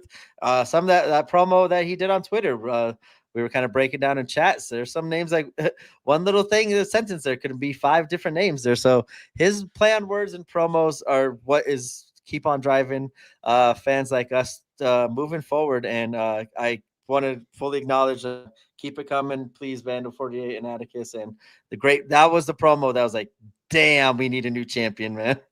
Yeah. Garfield, thank you for the $7.99 super sticker. Appreciate it. Yeah, sincerely, here we are again. Thank you. Thank you so much. You. We appreciate you a lot. We're so sorry we're not Emil. we don't have Emil's good looks, Right. Unfortunately. We may not even have Emil's depth of knowledge on GCW wrestling. But we do have a lot of love. Yes. What's up, brother? Real fast, let's answer his question before we continue on to this match here. Yeah, let's do that. Do we think Rena Mosh will be booked much in the future? I don't know. We haven't seen her for a while. I don't mind it right now. Like, she was one of those ones we saw a lot of her, and I think she was kind of oversaturated and kind of was champion for too long. But right now, I don't mind this break of not seeing her.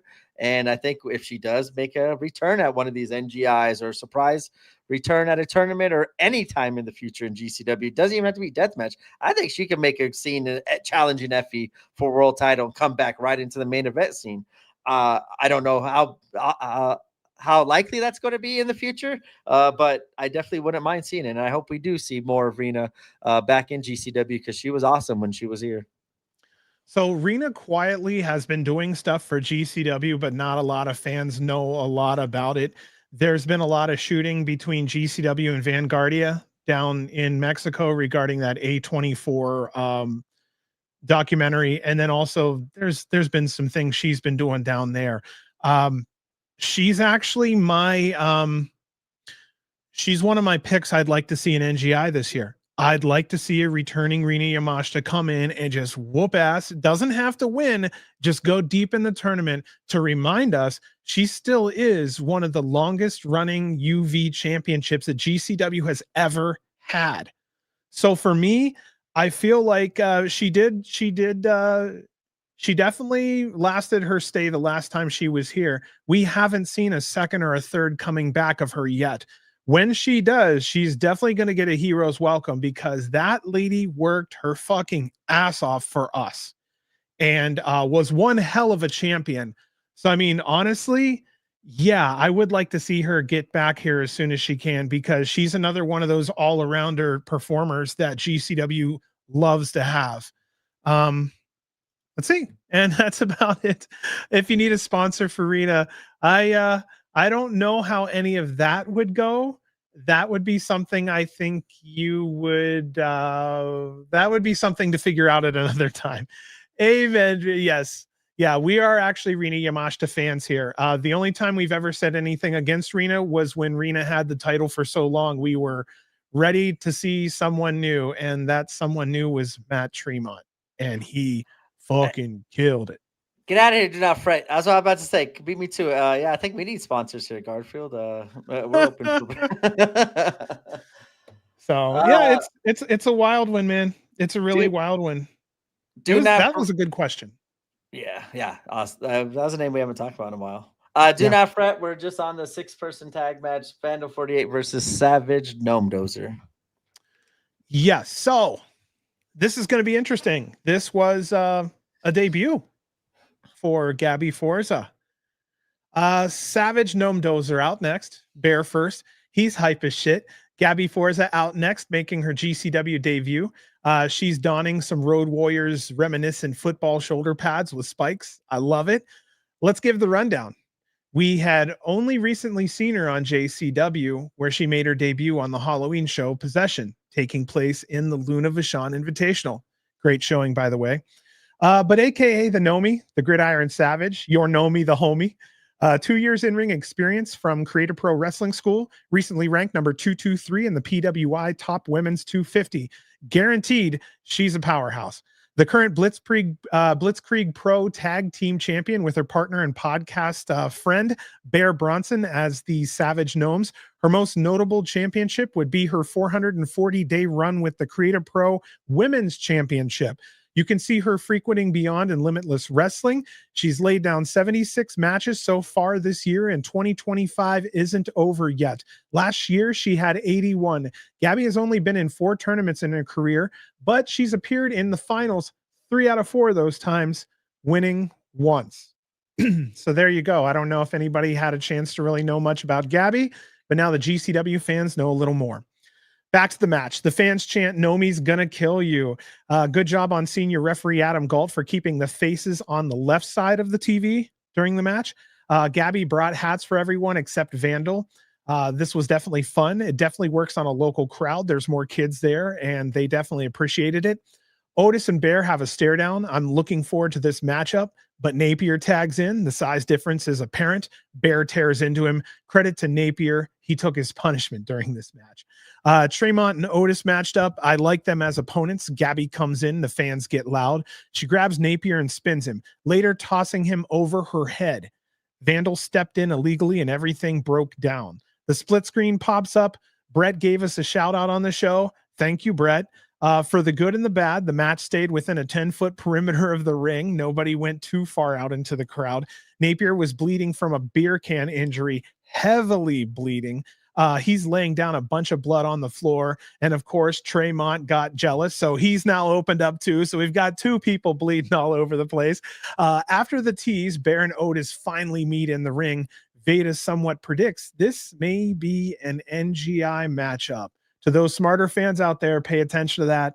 I have a feeling Veda was trying to, give a little something to us there.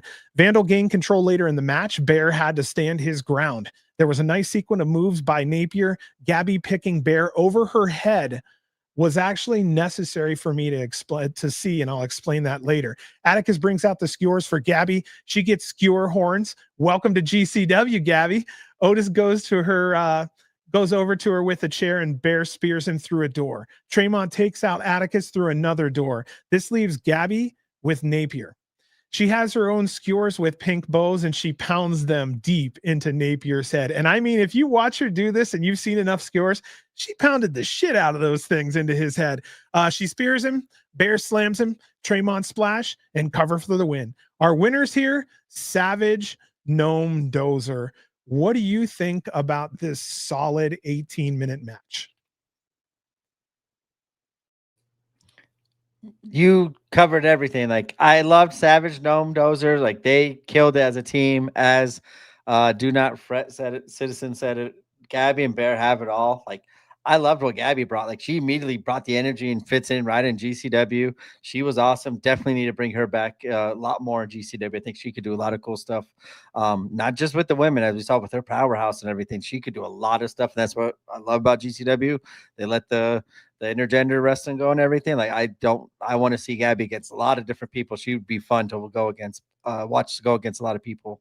But they killed it. Vandal 48, that the promo for me kind of was for me the highlight of everything. But this match and kind of Christian Napier kind of taking an ass whooping was kind of like, hey, this is your the initiation into the Vandal 48 gang. Like, they took about. But speaking of, so did Gabby Forza getting those skewer horns put into her. Welcome to GCW, as you said. That was the same note I said in my head. I'm like, welcome, Gabby. Like, how does Bear feel about this? I'm like, oh, this would be like a ticking point of Bear. Like, for me, like, I don't.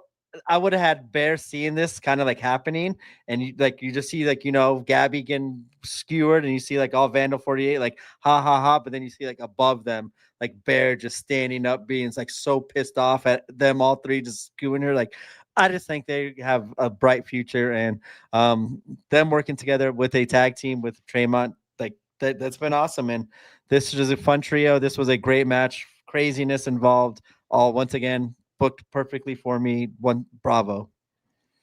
This has a potential down the road. Gabby and Allie. I'm for that. I am for absolutely. that. I want to see what can happen there. I don't want to go right through this here, Garfield. John was talking. I didn't want to pop it in his face, but thank you so much for the $7.99 $79.99 super sticker. Appreciate it, man. Appreciate it a lot. I didn't even see that one. Yeah, you were talking. I didn't want to pop it up on you. Okay, Garfield. You were going with Gabby. I wanted to respect Gabby there. I don't want Bear Bronson on me. I got KJ in them. I don't need to piss off Bear. Okay. Seriously, anybody who's donated tonight, you see my tag on Twitter right there. Please hit me up afterwards. I want to at least say something personally to you afterward. Really. Yeah, hit us with that follow and everything. Thank you so much, man. Appreciate you. I can only say thank you. That's crazy, Garfield. Thank you so much, man. No, just everybody. Thank you so much. See why I didn't want to interrupt you there. No. I just wrote here a solid 18-minute match. Otis and Bear's locking eyes after the match, I think, was a nice little telltale sign. I also like that Otis is being a credible threat. I feel like he's earned such. And again, it serves his character, Vandal, and GCW if they push him. That's, again, another credible threat. Gabby, I want to say she came heavy with the comedy and delivered as I was hoping in the ring, powerhouse style. She took her hits. She didn't fuck around. In GCW, you need to be both bark and bite, or you will be exposed. If fans see you have both sides of the coin, you're good. I will say the personality and everything you have is already there. Just keep delivering that strength. I think start there and keep moving forward, because I think you're in a good spot. And that's what I have to say about it. I'm actually happy with everything. And I think Bear was very proud of her. You can see that several times during the match. It made me smile. I think that's a beautiful thing. He wants to see her succeed. She wants to succeed. We want to see them succeed. So that's why we give as much advice as we could. So yeah.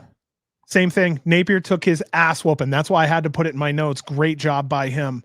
Fantastic job by him. Sorry, where are we at? There we go. Our next match, Danhausen versus Shotzi. Alrighty. So it was very apparent when you look around that a lot of the fans were there for Danhausen, or he sold some serious merch that night, or he did both. Shotzi had her fans also. Shotzi begged to be cursed. I think that might have been the first time I've ever seen that in one of Danhausen's matches. Shotzi shows off her exorcist tattoo on all four sides of the ring, and it was funny to see Danhausen pose beside it during pictures. That's almost a convention kind of picture you get there. Shotzi got a mouthful of teeth. She hit an awesome sliced bread. Danhausen set up a few chairs on the outside of the ring. He's then standing on the apron with Shotzi. He choke slammed Shotzi through those chairs that were set up on the floor. It was a nasty spot. She gets dragged back into the ring and covered for 3. Our winner here in pretty decent 11-minute match was Danhausen. And I just will say towards the end here, after this match, he was interacting with the kids like a smart guy. I think that's the smartest thing you do. Get out there and interact with the kids. And he did that well. Yeah, I think they played both this match. Yeah, I was about to say, I thought that was a Danhausen tattoo too. When you said exorcist, I thought literally that one on her leg literally looked like a Danhausen tattoo of his face. Oh, I'll have to get the thing. Yeah, I thought this match was perfect. It was everything I thought it would be with those two. I'm glad, as you said, Shotzi kind of begging for the curse to be cursed was hilarious, and Veda commenting on Shotzi being into that spooky shit was a good was good on commentary. I enjoyed it. This was perfect. Danhausen, this is what Danhausen is here for. I think he fits in with GCW, and I think it would be fun to see more Danhausen. And I like how you said, like, we haven't seen that stuff before. Like, you got to get creative when you're someone like Danhausen, and someone with Shotzi was like perfect ideas and person to bounce a lot of kind of angles and moves and stuff during the match, and I think they did a great job of blending it all together. And I enjoyed this. Like, we haven't seen Danhausen in a while, but I've been enjoying seeing him back in a GCW ring. So if you get a chance, look up Pazuzu. Pazuzu. That's the Exorcist thing. That's where Danhausen kind of got his. Did you know that? I'm the idiot. I misread No. Screwball's thing. I said, like, you meant that was a Dan. I said, I thought that was a Danhausen. I'm the idiot. My bad. It went over my head. I only know it because I like all the old classic horror movies. That would have went way over my head if I wasn't a classic horror fan. So yeah, Garfield, we made a couple mentions of it throughout the podcast. Like, commentary did all great all weekend. Killed it. Definitely top of the line all weekend long. They were awesome. Fantastic. After this match, I just want to say there was a fantastic video that was put together of Ricky Morton highlights, and same thing again. I thought it was a great thing to do. Again, Ricky's 69 years old, man. There's not many more years he's going to do it. Give the guy his flowers now, and that's what GCW is doing.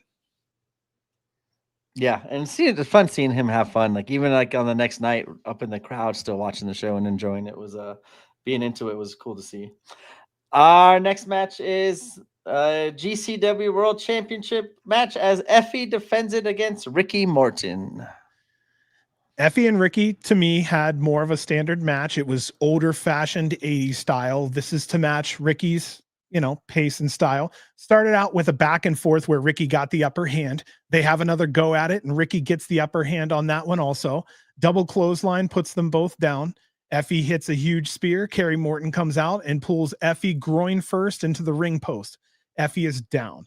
Ricky and Kerry then face off in the ring, and fans had spank your kid chants going on. Kerry has Ricky in a corner, and Joey comes out. He's beating on Kerry. There were huge Joey chants. In comes KJ Orso attacking Joey. Here we are with KJ and Joey kind of circling around each other again. And Atticus now comes in, and so does Effy back into the ring. Atticus has skewers, but Ricky stopped him from using them on Effy. The match was completely thrown out. So there was about 6 minutes here between Effy and Ricky Morton that were fairly decent until, we had all kinds of fucking problems. So yeah, winner here, no contest. The heels were outside the ring, and Atticus, Kerry, and KJ. And Joey asked the fans if they want to see a 6-person tag match. They like the fans like the idea a whole lot. Brett gives his approval, Perch signals for the bell, and we had our main event for the evening. And once again, please bring that WCW chaos to GCW more often. Once again, I loved it. I loved all the stories, interaction with each other. It makes sense to me. And I think this was kind of a good way to, after that Atticus promo, to back yourself out of that maybe wall you booked yourself into with Kerry Morton, and obviously maybe him not being the champion, into a fun 6-person tag match, as it turned into Atticus, Kerry, and KJ versus Effy, Joey, and Ricky. Effy, Joey, it sounds like a fight that had happened on a farm somewhere. Like Joey and Ricky got into it with Kerry and KJ. Anyway, the first few minutes were chaos inside and outside the ring. Things settled in. We got tag rules after the venue-wide fights were done. Anyone standing on the ringside was talking shit to the other team and fans. I love that interactivity. Teams went back and forth. Effy caught the hot tag and cleared house like a world champion should. Effy hit double sack riders. The entire team hit Effy with a double stuff pile driver. Joey with a rare tope. Kind of interesting. Towards the end, everyone was hitting their big moves. Everyone eventually went down. Fans were chanting for Ricky. Ricky gets tagged in. Atticus pulls out the taser on Ricky, but Joey stops him before anything happens. Atticus grabs the belt, and Charles Mason comes out. There's a huge choke slam on Atticus. He picks up the GCW World Championship, and he goes to hit Effy, and Atticus pulls him out of the ring. They fight to the back. Ricky hits his destroyer. Kerry wraps up Ricky with a handful of tights for the win.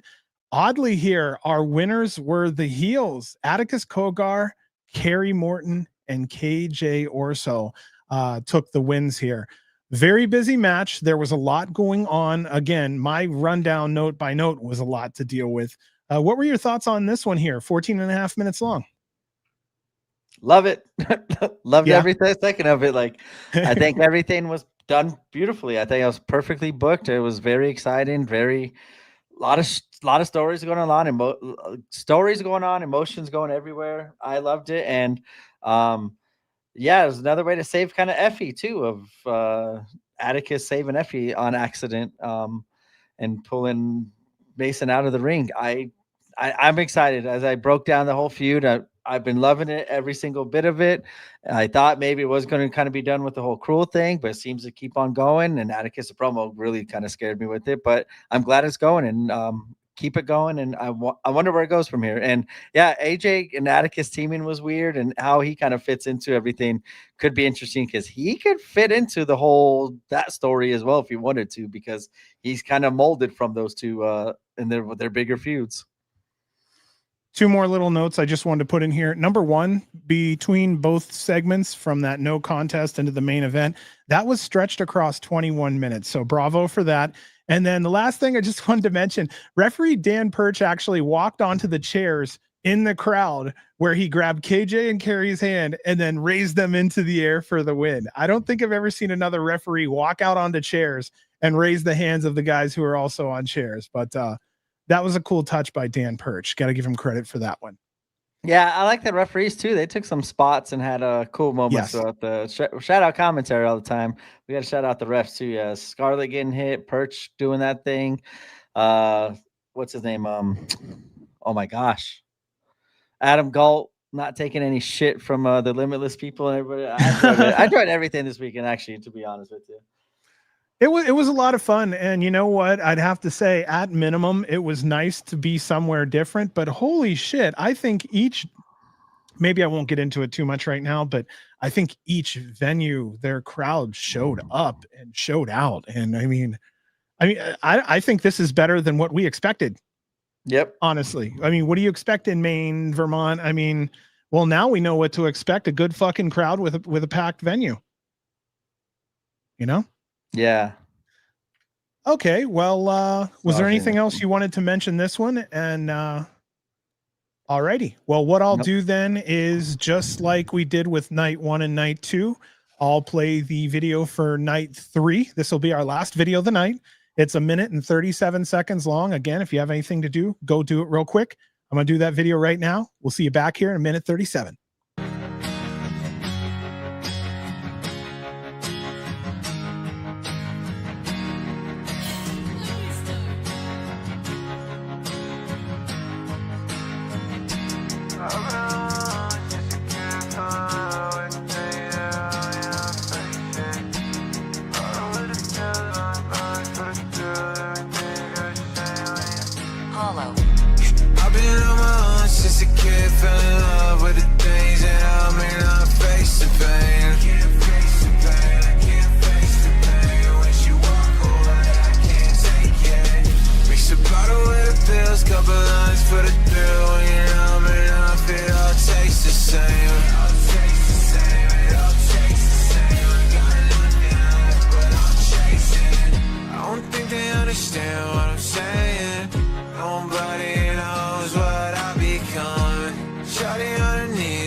Till I lose my grip. I've been on my own since a kid, fell in love with the things that help me not face the pain. I can't face the pain, I can't face the pain. When you walk away, I can't take it.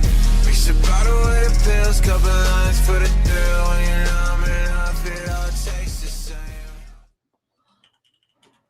All right, GCW's Green Mountains and Me, from the Barry Elks Lodge 1535 in Barry, Vermont.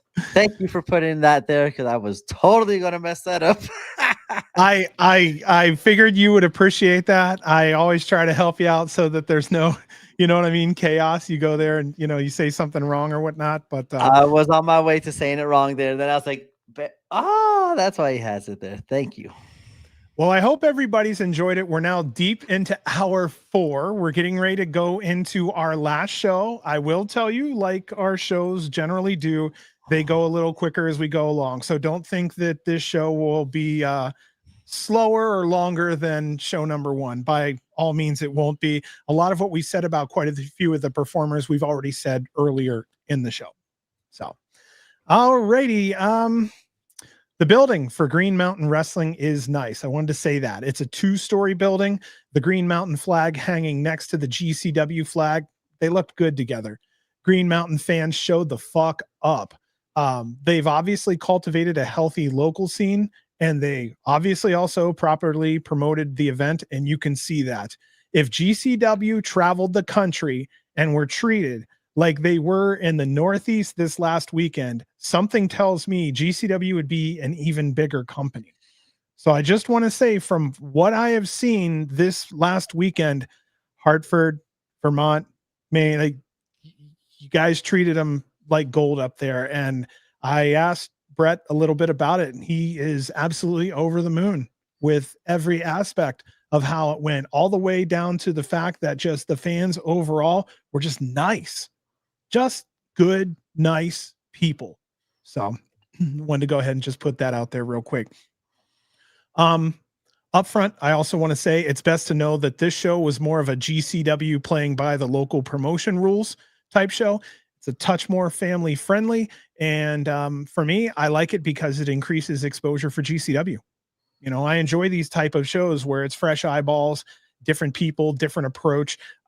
We also sometimes see different dimensions from the usual characters we see at GCW. A great example, watch Effy's match here. You can see in his performance a different Effy you normally don't see, and you could tell it was a more family friendly, easygoing, local heel style wrestling match that he had, up to the point to where you'll hear him even going, "Oh, I'm gonna get you."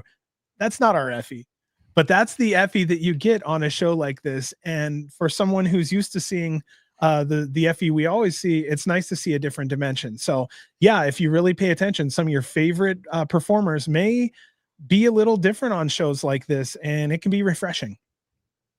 Yeah, this was as you said, I noticed a more family friendly Yeah. whole night in this one. That's why I think this one too would be a little bit quicker than the other ones, because there was a lot of more local based stuff and not as much stories, as we just kind of got talking about all the chaos from the last nights. And I feel like I'm repeating myself, but I'm just going to say it for the last time because it was a completely other show on a different night. Veda Scott, John Mosley, Emil, killing it on commentary. Awesome job, guys. Yeah, I know I just said Veda's name a lot. I don't think I said Mo's name tonight. Mo's killed it tonight too. Excellent commentary. I had a lot of positive things, obviously, to say, and commentary definitely shined in this one. Our first match was another scramble, as it was Ryan O'Neal, Devious Cass, Corey Jackson, Johnny Pierce, Anthony Greene, and Teriyaki. So this was the scramble. Bear with me on my notes. Teriyaki had the spotlight on him a few times. He really shined here. Ryan O'Neal, gave us another exciting showing, loving his push along with Teriyaki. Johnny Pierce missed a chance to name himself the Green Mountain, or maybe named a move the Green Mountain. No one else could have claimed it, and it would have been a perfect place to do it. Anthony Greene, with a unique spike on Teriyaki, pulled him backwards from the top rope and onto his head. Moments later, he then hits a springboard crossbody. Jackson had to show his strength, looking strong while carrying a couple wrestlers on his body, then tossing them. Cass had quite a few moments in the light, just like Yaki. He's agile and quick. I was hoping to see more of Johnny Pierce, given his size compared to other wrestlers. I was hoping for more Haas moves out of him. Teriyaki hits a spike DDT on Cass and covers for 3. Our winner in a kind of short scramble, Teriyaki. What's your thoughts on this one? Led me right to there. That's where I was going to go, Ishmael. Like, I was thinking this might be the one that Ryan O'Neal loses, because Teriyaki seems to be on a little roll, and they kind of been using him really good as of lately as well. So I thought maybe that would be a cool little kind of feud to get going, and maybe see a little tension here between them two. But I'm right there, Ishmael. I would like to see those two go. Ryan O'Neal shine in this one again. I liked, Anthony Greene, please, anytime you bring him on here. Devious Cass shine as well. I definitely want to see more of Devious Cass. But I I thought all the talents in the scrambles the last couple nights were good ways to showcase the local talents. A lot of new names I haven't seen before, and just like we kind of always seem to say after all these scrambles, definitely want to see all these names come back and do it again and show their improvement the next time we see them here in a couple months, because that's where we've seen people like Teriyaki become regulars and shine again. It's not just the first time, it's the second time when they've shown the improvements and how much better they gotten. I think that's what catches the eye of Brett, and to get on the GCW quote unquote regular roster, because it takes one time to shine, but you got to follow it up, and they can't just blow it up in one option. And I feel like a lot of these talents, we could see a lot more names on the next time we go to Barry, Vermont. Barry. Our next match was Marcus Mathers versus Don Freeze. It was a very good crowd. Fucking stupid. That's funny when it's 1:12 in the morning on the East Coast. Right. All right. So Mathers slid on ice on the road while driving to the show. And legitimately he did. And he blamed Freeze. But regardless, though, he was fine and made it to the show. So all's well that ends well there. Welcome to GCW Freeze. I have limited knowledge of his work for now. Hopefully we get to see more of him. He showed his agility early. We learned Freeze has gears to him that kick in as the match goes along. I really felt that he gave Mathers a fight here. One miscue off the top rope could have gone bad, but didn't. I would say it's a very good match to watch back, especially if you want to learn an exciting new name. This is where, just like B was saying, we find our future stars that we like to watch. This is one of those. Marcus Mathers wins with a 450 splash and a 3 count. At the end, though, Marcus shook his hand, and it's important to me, but if you notice, he actually picked up Freeze's chin. If you understand sports, that actually says a lot. You know, you did a good job, guy. Keep your head up, you know. But a big night for Freeze, and I can honestly say you can't ask for much better out of a locals debut. Yeah, definitely want to see Freeze back. Freeze killed it. I like the character. The fans was into him. In ring work, I think he could do a lot of cool stuff. And I think Marcus, facing as Ismail, damn it, making a lot of good points of the night too. Make some back-to-back big men, showing his versatility, but also kind of getting these kind of newer names over, wrestling these bigger men. I think he did an excellent job showcasing how much he's improved working with big men. But Don Freeze, want to see back in GCW for sure. Oh, man. Well, after this match was over with, a promo for Green Mountain Wrestling plays. I just want to say I give him credit for having that together and available. After that, Big Tony Marin, I want to make sure I got the name right, and I'm so sorry if I said it wrong, sir. He took the mic and announced our next match. He's the local announcer up there. Same thing. Want to say, did a hell of a job, man. Knocked it out of the water. Our next match was Selena Hekate versus Maki Itoh. I probably totally just butchered that name. You did good. Selena is out first. Welcome to GCW, Selena. Nicknamed the Hellcat, wrestles out of New Hampshire. 3 years in the business. Currently in a stable called CGC. Maki Itoh came out last, and she grabbed a king's crown from a fan. She celebrated with the fans and finally got into the ring. Maki locked in a tight walls of Jericho on Selena, and it tapped her out. I kept these notes short because this match was short and sweet, about 6 minutes long. If they really wanted to tell a story, they could have, but here it was kind of more of a fun match. So notes were sparse. Apologies. But again, our winner here, Maki Itoh. Yeah, good return weekend for Maki. I think she got rid of the ring rust, back into the GCW flow of working 3 nights in a row, and that's something she hasn't done in a while. So welcome back to her. But Selena looked impressive. I wouldn't mind seeing her back as well. Like, I think she could fit in a lot of different spots in GCW with talents like Selena and some other names. I think she could do some good work with GCW. Want to see her back in GCW ring. Well, after this match, then here's what I love to see: Bustah and Brain cutting old school promos. Like we said earlier, we asked for promos and we got them. And like we said earlier, they're funny and slightly over the top, kind of 80s styles. But again, it shows their personality. I'm enjoying them. The fans feel like they know the performers better. And something like this gives them something to get behind. If you show them what you believe in, they'll believe in it with you. And that's what we have here. Our next match was for the GCW Tag Team Champions as Bustah in the Brain defended against Memory Museum, Abed Arones versus and Joe Cruel.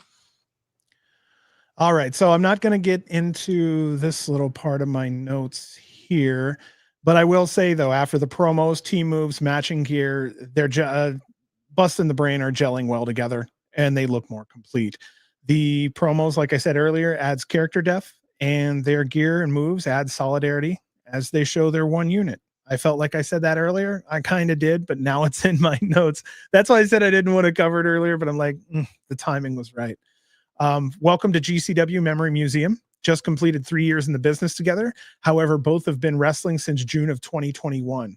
Aranez or Abed is from New Jersey, and Joe Cruel is from Pennsylvania. Price and Aranez had a healthy back and forth. It felt like a contest. Oliver had to calm him down. This happened before, and I think it's a detail we should pay attention to. Outside of very small miscues, Jordan and Joe had very good chemistry together. Both Alec and Jordan sell the match while outside the ropes. They're hyping up the crowd and the match at the same time. I want to tell them great job for doing that also. It is noticeable. Abed was a great antagonist, very interactive with the fans and his opponent. You can see he has a quick mind and uses it on the fly. It didn't matter because either way, he ate an acid bomb and got pinned. Our winners here and still GCW Tag Team Champions, Bustah and the Brain. I just want to say my last thing. I just want to give credit to Memory Museum for having a solid match. They honestly held their own here. Yeah. Sorry. Muscle Museum is welcome back in GCW as far as I'm concerned. They were another great tag on this run of new teams Alec and Jordan have continued to face as tag champions. And while each match has been very fun and high energy, I think they're lacking a story right now, as we were kind of talking about earlier. So I won't beat that dead horse, but I feel it's kind of lacking right now all over GCW, as I was talking about earlier with, well, it's good picking up with Effy stuff, but at this point, I want to see something in its GCW tag titles and a tournament or a feud to kind of decide who could challenges Bustah in the Brain right now. Would be welcome to see. Their promos, as you were saying, continue to entertain, and this match did as well. Oh, what's up, people?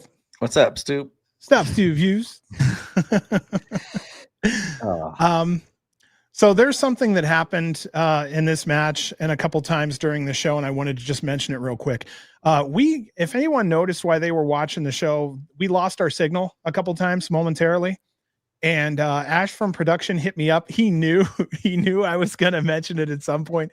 So what he told me was that Triller had an issue on their end and they needed the signal to have a hard reset. And basically he had to pull the trigger. So he wasn't thrilled because, this is his production, so to speak. And yeah, surprise, for the first time in quite a long time, we actually had signal issues. But again, this was beyond his control and he had to do what his bosses told him. They said, reset the signal is what it is. So we went with it. I don't think anybody would know that unless somebody like our show was doing our thing. But yeah, so that was what was going on. Usually it would just be a lost signal and no one would know shit. So there you go. You're welcome. All right. Our next match was Ricky Morton versus Kerry Morton. Being fair, this match was for fun and to witness wrestling royalty in Ricky Morton. Kerry cuts an old school Southern heel promo on his dad. We had a few huge rock and roll chants. Kerry threatened to leave if he heard those chants. Lauderdale is waving goodbye, and so is Emil. Kerry eventually got back in the ring. We had a Who's Your Daddy chant. I also enjoyed the Beat Your Son chants from the crowd. They were really into making sure that dad got their kid in line. I did like that a lot. Interestingly, both were in purple and black. Kerry was pulling all kinds of stunts. Referee Dan Perch wasn't taking any crap. I give him credit for that. Again, this match was for smiles, and they did that. Our winner here in an 8-minute match was Ricky Morton. What were your thoughts on this one? I thought this was a nice match that hit all the parts in old school wrestling match and it entertained the fans. And it only had like 10 wrestling moves the whole time. Like they just told the story without doing anything. And the crowd involvement, I think, did a great part and help elevate in this match. And I thought this was a great match for the Green Mountain wrestling community. Oh, for sure. Oh, for sure. That's a treat. That's a treat. Exactly. Anytime Ricky's in town, it's a treat. Just don't get near him. You get pregnant, I guess. I heard Ricky will just like give you a hug and women get pregnant. You got to watch out for Ricky. Tennessee math, man. Tennessee math. That's right. I love that. All right, our next match. It's going to be very weird to say this. Was for the JCW World Championship as Billy Starks defends the belts as her first time as champion against Shotzi Blackheart, who gets another GCW World Championship match. Yeah, 2-in-1 weekend. I'll hit that point in a little bit here. I still think Shotzi on her way in should have won that championship, that GCW championship. Yep. Just for the run. Congratulations, Billy Starks, on ranking number 98 in the PWI Women's 250. Billy walked out with her brand new JCW World Championship. Looked good on her shoulders. Nice to see a new champion. Shotzi pulled out the chairs and we got a GCW chant. Billy was showing frustration with Shotzi, even uncharacteristically yelling in senior referee Adam Galt's face and mocking the crowd. Billy did some full heel work here. I was really, it's rare, and even rarer when you're in a local scene, but she did it. Just solid wrestling match. I just wish we had more time. I felt like that match was actually just getting underway and then they had to cut it. Our winner and still JCW champion, Billy Starks, with a tombstone on a metal chair. What were your thoughts on this one? Bully Starks making an appearance as a first time defending JCW World Champion. I enjoyed it. I thought this was a good match, but in my opinion, I think Shotzi needs to be done with title shots in GCW. Like, she lost 2 this weekend. Like, there's no reason for it. I'm one of those people that think wins and losses matter. So I think she kind of needs to be done, but I think maybe she needs to go back with Cross and Scarlett, maybe kind of go against other GCW tag teams, trios. Vandal 48 maybe would be a fun little story to tell. I don't know, but I just feel like Shotzi kind of right now like shouldn't be doing title matches no more. Actually, Patrick Scroggins has a good picture of him and her on his Twitter. Oh yeah, Or cool. Yeah, says hell yeah, Big Billy Starks. Anybody who's met her knows she's a sweetheart. You just don't see enough other indies. Billy Starks is normal. We saw Bully front and center at a BLP show. So no kidding. Outside of GCW, I'll watch a little NHB, and sometimes if there's something on IWTV, I'll turn it on. If I can find a deathmatch tournament or something deathmatch related, I'll turn it on. But like, I don't watch much outside of that just because of the sheer amount of volume and, just being a family guy. Well, we were there at the BLP show when they had that weekend in Vegas, and she that was cool. Yeah. That was a cool little show. I remember sweating right in front of us. Sweating my ass off. That was a hard show. Las Vegas, that was middle of summer, show. no air conditioning because we couldn't find the button. Local promoter couldn't find the expensive air conditioning button, so we all died for 3 fucking days. Wrestlers passing out and shit. That was hell. Billy grabbed a mic and said it was a treat to wrestle Shotzi. They used to train together and they shared a hug, and I think that was a perfect ending here. People realized in the end that Bully is just Billy. Our next tag match was BearDozer versus the Lost Boys, Miles Penn and Ryan Riz. I have some notes on this one, so bear with me here. This match was where you could see the entire show, fans, wrestlers, feeling, all went to the next level. This match kicked off an amazing last few matches of the show. I'd like to welcome the Lost Boys to GCW, Miles Penn and Ryan Riz. They represent a stable that's been going for 3 years. They do this along with Atham Promise and Junie Underwood. Currently, the Lost Boys hold the CZW Tag Team Championships. What's up? Oh, my bad. I was holding my hands up at read. I was just reading the notes. My bad. I was reading John's notes. I'm throwing John under the bus there. Oh, he said it was Promise and Penn. Sorry. I'm terrible at this. I'm so terrible. 3.5 hours. I know that's true. It is a marathon. BearDozer is definitely a team. They seem to have fun and they're comfortable together. During Tremont's entrance, he's pounding the ring. I like that. I actually wish the fans picked up on it and started pounding the ring with him. That would have been a cool touch. The fighting automatically broke down to couples and all over the venue. 2 men in one direction, 2 men in the other direction. And that's when we got, for the first time ever, the Game Changer World split screen. We made it, big dog. We didn't even do JCW. We got GCW too. We're on the big show. Nice? Isn't it nice? We also got commentary. Love. I really appreciate that. Said something for sure. Yeah, GCW and Game Changer World we're a movement, man. We're a movement. This match was where I almost wish the fans were told, if action is coming your way, it probably is. Grab your shit and move. Because there were a couple times I really felt bad. A couple kids here and there were kind of right there, and it wasn't really easy. Bear used a guy's stuffed animal as a weapon. Then Bear acted like they locked hands and posed. He let kids give chops out. I thought that was nice. There was a 2-on-1 situation where the Lost Boys had a few team moves they pulled out on Bear. Looked very good. Bear took down the straps to expose his chest, and someone yelled "Titty City." That one had me going. Tremont finally got back in the ring, and out come the doors and chairs. There's a sit-down fist fight, and Bear says, "Welcome to GCF&W, bitch." Love that. Bear and Miles Penn standing on a bunch of chairs. Bear had a huge choke bomb through those chairs to huge GCW chants. Our winner was BearDozer when Matt Tremont comes off the top rope and splashes the Lost Boys for the win.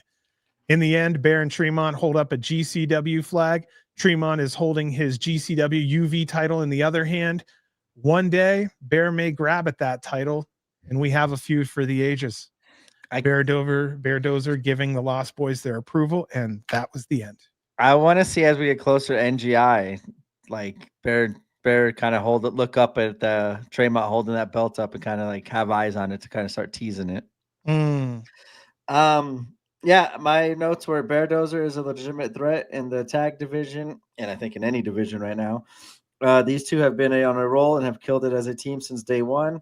Lost Boys definitely need to be brought back in GCW. I wouldn't mind seeing kind of, as I was saying, if we do some sort of tournament that the Lost Boys kind of would be involved with it, because I think regionally we just saw a lot of strong tag teams in this region, and we know like in Atlanta there's a lot of strong tag teams. So I just love the spotlight being put on the tag division wrestling during out this loop, and kind of fell in love with it again. You got teams like Vandal 48, BearDozer, KJ and McCoy, Tony Deppen and Kerry Morton you could throw out there. And I just think there's a lot of fun things to do with the tag scenes and a lot of the tag teams we've seen as of late in GCW. Well said, brother. Let me tell you right now, that's the one thing we can drive home after this weekend, is that there is a healthy tag team division just waiting out there to put together. Yep. Our next match is the GCW World Championship match as Effy defends it against Danhausen.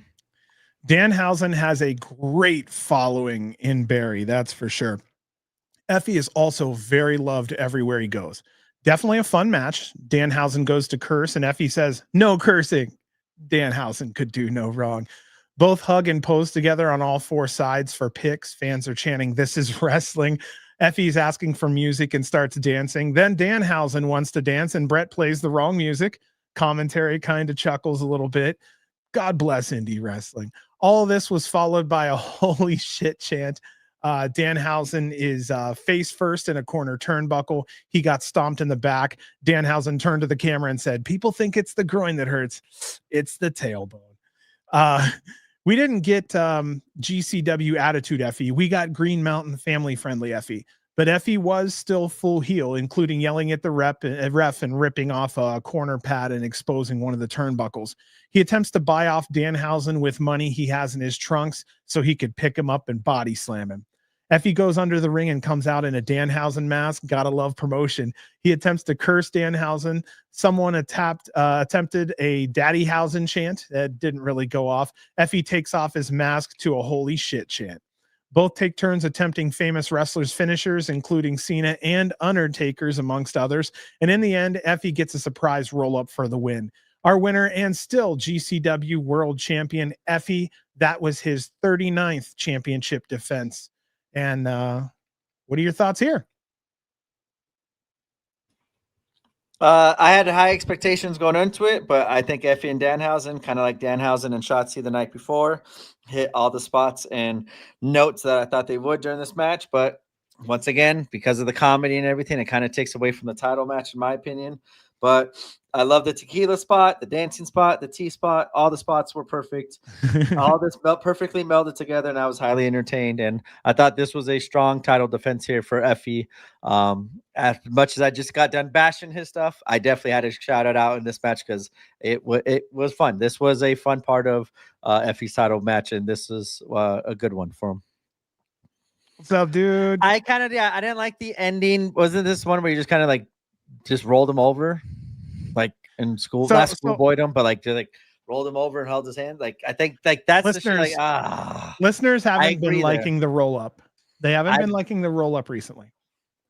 I agree. Though I agree, especially kind of feels like it's a lot. And someone mentioned it earlier in the night that I feel like it's happened a lot in his endings. And I noticed in this one, I was like, really? Like that's how we ended it? Like he took 3 moves and all of a sudden he just roll up Danhausen. Like I think it could be done in a better way, like more sneaky. Like Gresham always finds a way to kind of do these creative endings that make sense and like at the right time. There we go. The roll up is fine, but like I just feel like Effy just took all this beating and just rolled him over. Like it was dumb. Like maybe if Danhausen was choking on teeth or something like that, and then like rolled him over, like something to make it the rollovers. Like I don't know, just that doesn't make sense how it's been used as of late. But I think it definitely can be used creatively.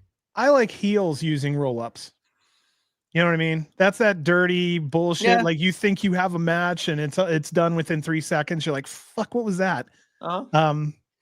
That's the only thing I don't like about roll-ups is sometimes I like a good 30 seconds of excitement before the pin.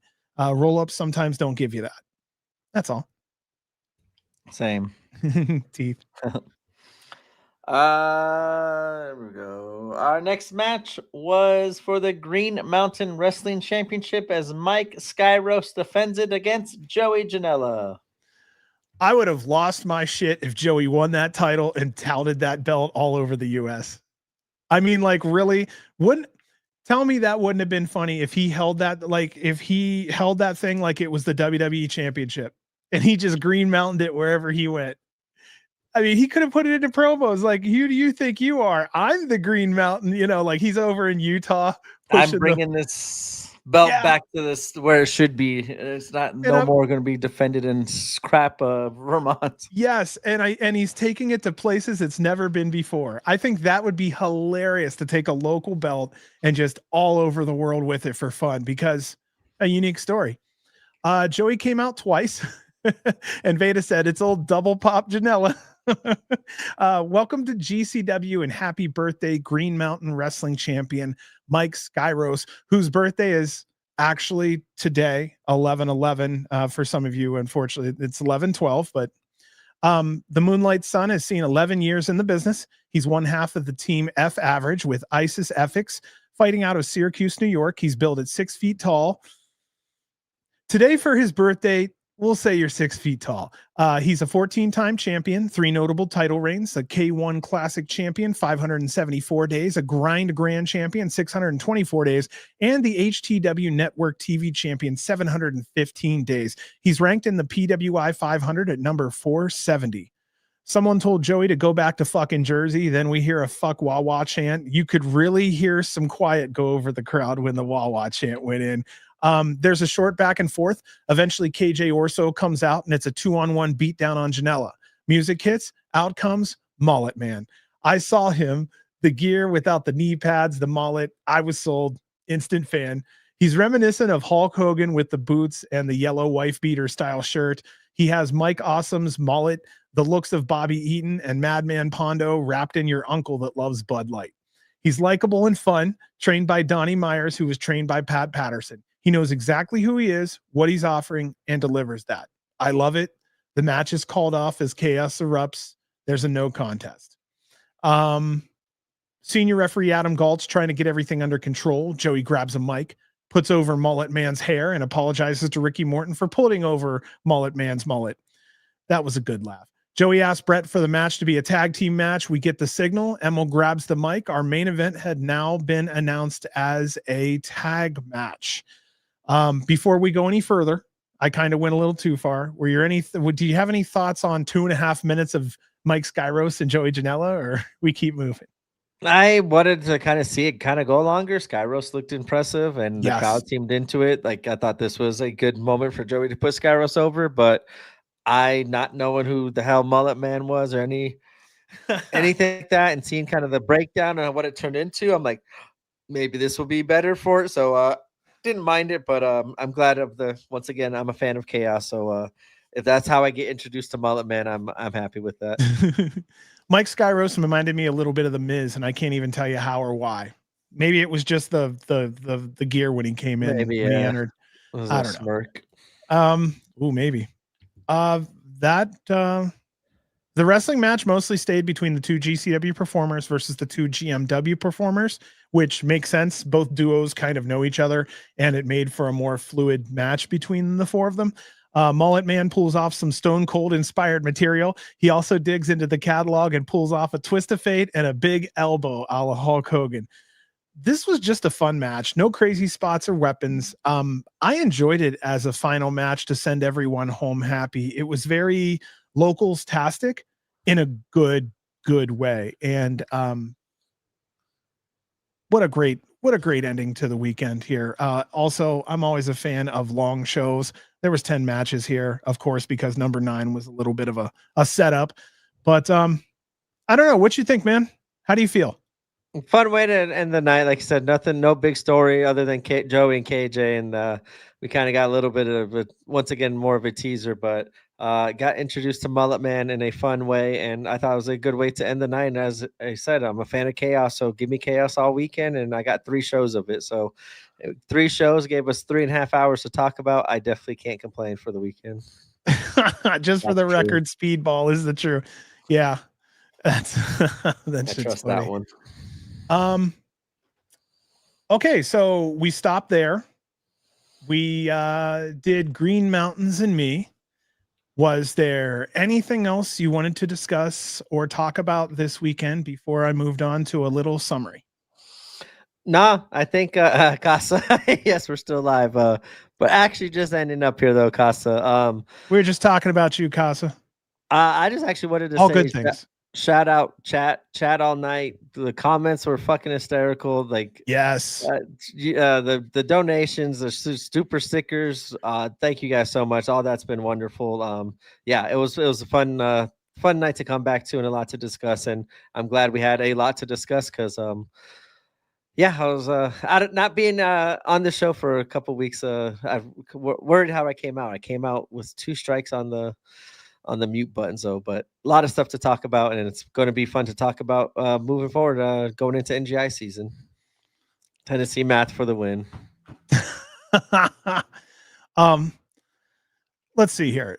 Here's something funny. I wrote a summary. I feel like I should be using this more, but I'm about to just wrap up this entire 3 hour and 40-minute show in about 2 minutes. Okay, some highlights of the weekend: the continued push of Ryan O'Neal and Yaki. Too many debuts to count, unfortunately. The saga between Ricky and Kerry Morton all weekend carried through. Effy's GCW World title defenses, number 37, 38, and 39. The future of GCW tag teams, possibly with Top Team, Miracle Generation, Memory Museum, The Lost Boys, and Starstruck. Don Freeze holding his own, deceptively agile. Singles capable, but still young. I could see him lighting up in scrambles. Selena has a good future ahead. Mike Skyros has a ton of potential. I loved his moveset. Mullet Man for president. I could see him in the clusterfuck. Storyline progressions: Bustah and Brain adding character depth through promos. Joey keeps stopping KJ from creating chaos. We have Charles Mason on the back end of that. I feel that's going to lead to something bigger. Some hot takeaways. My opinion, this was a successful weekend. The buildings were packed. Fans appreciated GCW was there. Great fans. The venue was beautiful. I didn't see anything dirty or broken. I could see the company going back in the future and would actually like to see them go back as a fan. We got to see more emerging stars in one average weekend than usual, and we found some new talents to enjoy. there we go. That was that was wrapping up our show in less than 2 minutes right there. 3.5 hours and then 2-minute wrap up. Yeah, someone else caught it too. Yeah, Mullet Man for president. I don't know, man. I really like the whole thing. I really had lower expectations, being honest. I went, okay, Vermont, Maine, how is that going to draw? 200, 300 maybe, and then out comes these large crowds with enthusiastic fans in beautiful buildings where all the fucking lights work. I'm like, damn, this is nice. I don't even know how to act in nice buildings like this. But yeah, I think it was fantastic. Anything else to close out or wrap up this weekend with GCW? Nope. Fun, strong weekend. And yeah, it was a fun night to discuss for sure. Okay, then I'll just announce we don't have any GCW shows this weekend. And now that I'm back and getting myself in order, I'm actually in discussion with someone to be on the show next Tuesday. I'll keep everybody up to date. And as soon as I know that's going to happen, I'll let everyone else know. If you know me, you know I can't keep news like that in. Something happens, boom, it's on. So I'll go ahead and talk about the next show we do have coming up. That's on Saturday, November 22nd, GCW's Dream On. This is from the American Dream Arena in East Rutherford, New Jersey. This will be live on Triller TV Plus. We have matchups like Sam Stackhouse versus Beastman, Maki Itoh versus Zeta Steel, Gringo Loco versus Masquerita Dorada, a possible ECW GCW classic between BearDozer and Tommy Dreamer and Rhino. We have what should be an Effy championship defense that has not been announced yet. A Bustah and the Brain tag team defense hasn't been announced, and a JCW championship still to be announced. Appearances or possible matches have been called by the names of Matt Cardona and Killer Cross right now. So no idea just yet where they fit into all of this, but that's what's been announced so far. Again, that's on Saturday, November 22nd. Then for our next show, Sunday, November 23rd, JCW's Home for the Holidays from the Mecca in Ridgefield Park, New Jersey. This will be live on GCW's YouTube channel. We have Carl Fredericks versus Josh Bishop, Queen Aminata versus Maki Itoh, Tyga Style versus Gringo Loco, Mafiosa and Nixie XS versus Kenzie and Kylie Page. Very interesting matchup there. And we also have Adam Priest and Darian Bankston versus Tony Deppen and Fancy Ryan Clancy. That's an interesting little matchup right there. And again, that's all going to go down right here on GCW's YouTube channel on Sunday, November 23rd. And for right now, those are all of our upcoming shows going up until almost Thanksgiving. That is a lot. This whole thing was a lot, my friend. Yes. I'm happy. This was good. We needed this. It's been a fucking month, brother. Oh, yeah, we did it. It has. Chaos it's been for you and for me. And it's nice to just sit down for a couple hours and do what we do, pretty good, I think. We do okay. Pretty good. Hey, man. Just the fact that we're sitting here with everyone is awesome. Honestly, what else are we doing on a Tuesday night? Might as well be together. Was there anything else you wanted to mention before I kind of closed out the show? Support the algorithm and leave a comment and hype the video. Thank you, Clown. Fucking love you. That's what's up right now. Before I go any further, I just want to say a sincere thank you to everyone, to all of our listeners. Thank you for listening. Thank you for donations. Thank you for being in chat, being active, and being supportive of the time that we spend with all of you.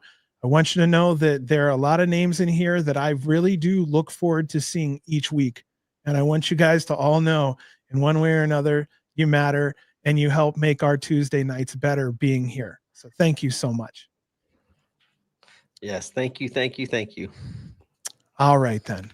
Let's get into my last little spiel. Again, please like and subscribe if you haven't already. Hit the bell if you want notified when we go live next time. Please leave a comment. It's free and helps our algorithm. To those who donated last time and tonight, thank you sincerely from the bottom of our hearts so much. For those of you who just are here to spend time with us every week, from the bottom of our hearts, thank you so much. You can find B on Twitter at B_GC World, and you can find me on Twitter at GC World Podcast. As always, thank you so much for choosing to spend your time with us tonight. We'll be seeing you next week. Let's send him out, B. Long. Long. Oh, would you fall asleep on me? You lag now? Long. Live. G. C. C. W. Thank you, Patrick. W. Love you guys and have a fantastic night.